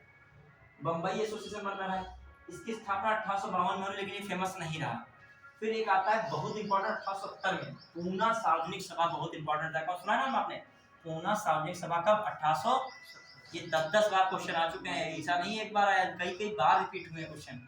पूना सार्वजनिक सभा की क्वेश्चन लाइन बहुत पूछी जाती है, कौन सा ऐसा संगठन था, कौन सा ऐसा जो है सभा थी जिसने ब्रिटिश संसद में भारतीय प्रतिनिधि की मांग की, मतलब ब्रिटिश संसद में कौन बने, भारतीय प्रतिनिधि हुए, तो कौन कर रहे, पूना सार्वजनिक सभा। इसके कौन संस्थापक थे, गोविंद रानाडे, महादेव गोविंद, बहुत बड़ी पर्सनालिटी माने जाते हैं पश्चिम की। फिर आ जाइए, अब हम लोग देखें एक बहुत फेमस है 1885 बम्बई प्रेसिडेंसी एसोसिएशन। नाम सुना है बम्बई प्रेसिडेंसी एसोसिएशन, वो कब बन रहा है, बम्बई प्रेसिडेंसी एसोसिएशन। और इसमें जो थे बच्चों 3 लोग थे, केटी तेलंग, ठीक है, फिरोज शाह मेहता, और कौन थे, बदरुद्दीन तैयब जी। क्वेश्चन था बम्बई की त्रिमूर्ति किसे कहते हैं, तेलंग, तैयब और कौन, फिरोज शाह मेहता। तो इन तीनों लोगों को क्या कहते हैं, बम्बई की त्रिमूर्ति। तो ये बहुत पूछा था 1800 का, क्रोनोलॉजी आता सेट करने को, 4 संगठन दे देगा। बंग भाषा प्रकाशक सभा, बंग भाषा सभा दे दी, ब्रिटिश इंडिया सोसाइटी दे दिया, आपका इधर से दे दिया, कौन सा हुआ, इंडियन एसोसिएशन दे दिया, इंडिया लीग दे दिया। कहा इनको क्रम से क्या करो, सेट करो। फैल गया दिमाग, वहाँ फैल गया भाई ये क्या करें। तो हमें इंडियन लीग के सिलेबस पता है, 76 थे 75 थे। आप सोच रहे हो कि ब्रिटिश इंडिया सोसाइटी 43 था क्या 51 था, ये तभी आता है जब आप लिखोगे, तभी कंफ्यूजन मेरा दूर रहता है। हाँ फिर आइए, अब इसके बाद जो कलकत्ता में हो गया, फिर मद्रास की थोड़ा सा बात कर लें। मद्रास में भी बहुत इंपॉर्टेंट बने थे संगठन, बस 2 बता रहे, केवल 2 बहुत फेमस है। एक 1852 में बना था मद्रास नेटिव सभा। कौन बना था, मद्रास नेटिव सभा। इसके हेड कौन थे, गजलू लक्ष्मी नरासू चेट्टी, गजलू लक्ष्मी नरासू चेट्टी। नाम में क्या करूँगे, गजलू लक्ष्मी नरासू चेट्टी। नाम में वैसे मैं शुरुआत से कहता कुछ नहीं रखा होता है गजलू। अब नाम आ रहा है छंगू मगन भाई पटेल जो है, छंगू मंगू जो नाम आ गया है, तो जो भी हो नाम है, मगर जो है कहा जाए एमपी का जो प्रथम जो नागरिक कौन जो है, सब ब्रांच जो हायरार्की में देखा जाए आधिकारिक रूप से, तो कौन है, मंगू भाई पटेल हैं जो, ठीक है। नाम भी अब राम दुलारी किसी लड़की का नाम है, ठीक है, और राम दुलारी बन के आईएएस आ जाए तो रील पे लिखोगे राम दुलारी, भले तुम्हारा नाम जो सौम्या हो जाए, कोई भी नाम हो स्टाइलिश, सान्या वान्या, कोई वैल्यू नहीं उसकी। नाम की क्या वैल्यू है बताइए, आपके गुणों की वैल्यू है। केवल सिर्फ आजकल का समय गुणों पे ही चल रहा है, देख रहे हो। अभी एक नहीं आई थी उनके में, हीरोइन आई थी एक, क्या नाम है उनके में, अभी जो उनका हुआ है क्या नाम, अनंत का कार्यक्रम, अंबानी सबसे बड़े देश के पैसे वाले अंबानी लिखेगा, देखा क्या नाम है, हाँ इसी में से किसी का आकाश में साझा आकाश अनंत पानी, राधिका, हाँ राधिका है, कोई रेहाना है, कोई थी रेहाना, अब कोई कैसी भी हो, लेकिन कुछ उसमें टैलेंट ऐसा है तो उसकी 74 करोड़ रुपए कमा के यहाँ से गई है। अब बताओ क्या करोगे, टैलेंट कोई है ऐसा, सबको टैलेंट चल रहा है आजकल, ठीक है। आइए कहाँ पे अपना, फिर कहाँ पे थे हम लोग, हाँ मद्रास। एक मद्रास महाजन सभा लिख लेगा बस, मद्रास से बहुत पूछा था, मद्रास महाजन सभा, महाजन सभा। ये कब हुआ था इसकी स्थापना, 1884। बार बार पढ़ोगे तभी दिमाग में सेट रहता, लिखोगे। इसके 3 लोगों का नाम पूछा था, एक वीर राघवाचारी है, वीर राघवाचारी, और पी आनंद चार्लू है, ये आनंद चार्लू लिख ले, और सुब्रमण्यम,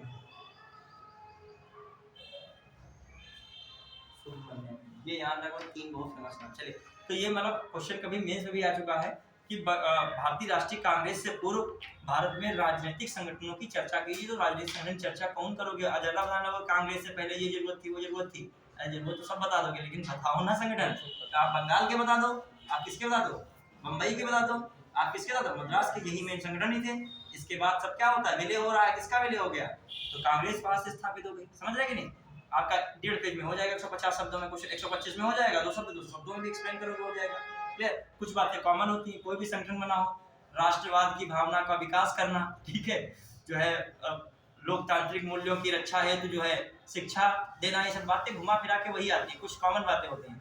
राष्ट्र हमें जो है कोई भी संगठन रहा हो उस समय का, तो मेन तो उस समय राष्ट्रवादी तो था, या उस समय जो है, इस समय राष्ट्रवाद की बात आती है, तो कोई भी संगठन बनता था अंग्रेजों से मुक्ति के लिए क्या करेगा, सबसे पहला काम हिंदू मुस्लिम करेगा, तो मुस्लिम भी छूट जाएगा, हिंदू छूट पकड़ेंगे, और हिंदू पकड़ेंगे तो मुस्लिम छूटेगा, मुस्लिम पकड़ेंगे हिंदू छूट जाएगा। ऐसे में उस समय ये बात पड़ी, सबसे एकता करने का कारण क्या होता है, राष्ट्रवाद, मतलब सब लोग किसकी लड़ाई करो, अपने देश के लिए करो, जब देश रहेगा तभी तुम रहोगे, तभी तुम्हारे अधिकार रहेंगे। पहले किसको भगाओ, अंग्रेजों को, तो इसके लिए उन्होंने सारे संगठनों ने किसका सहारा लिया, राष्ट्रवाद। चलिए अब 1-2 लाइन किया जाए कि बन गया है, चलिए ज़्यादा टाइम भी हो गया।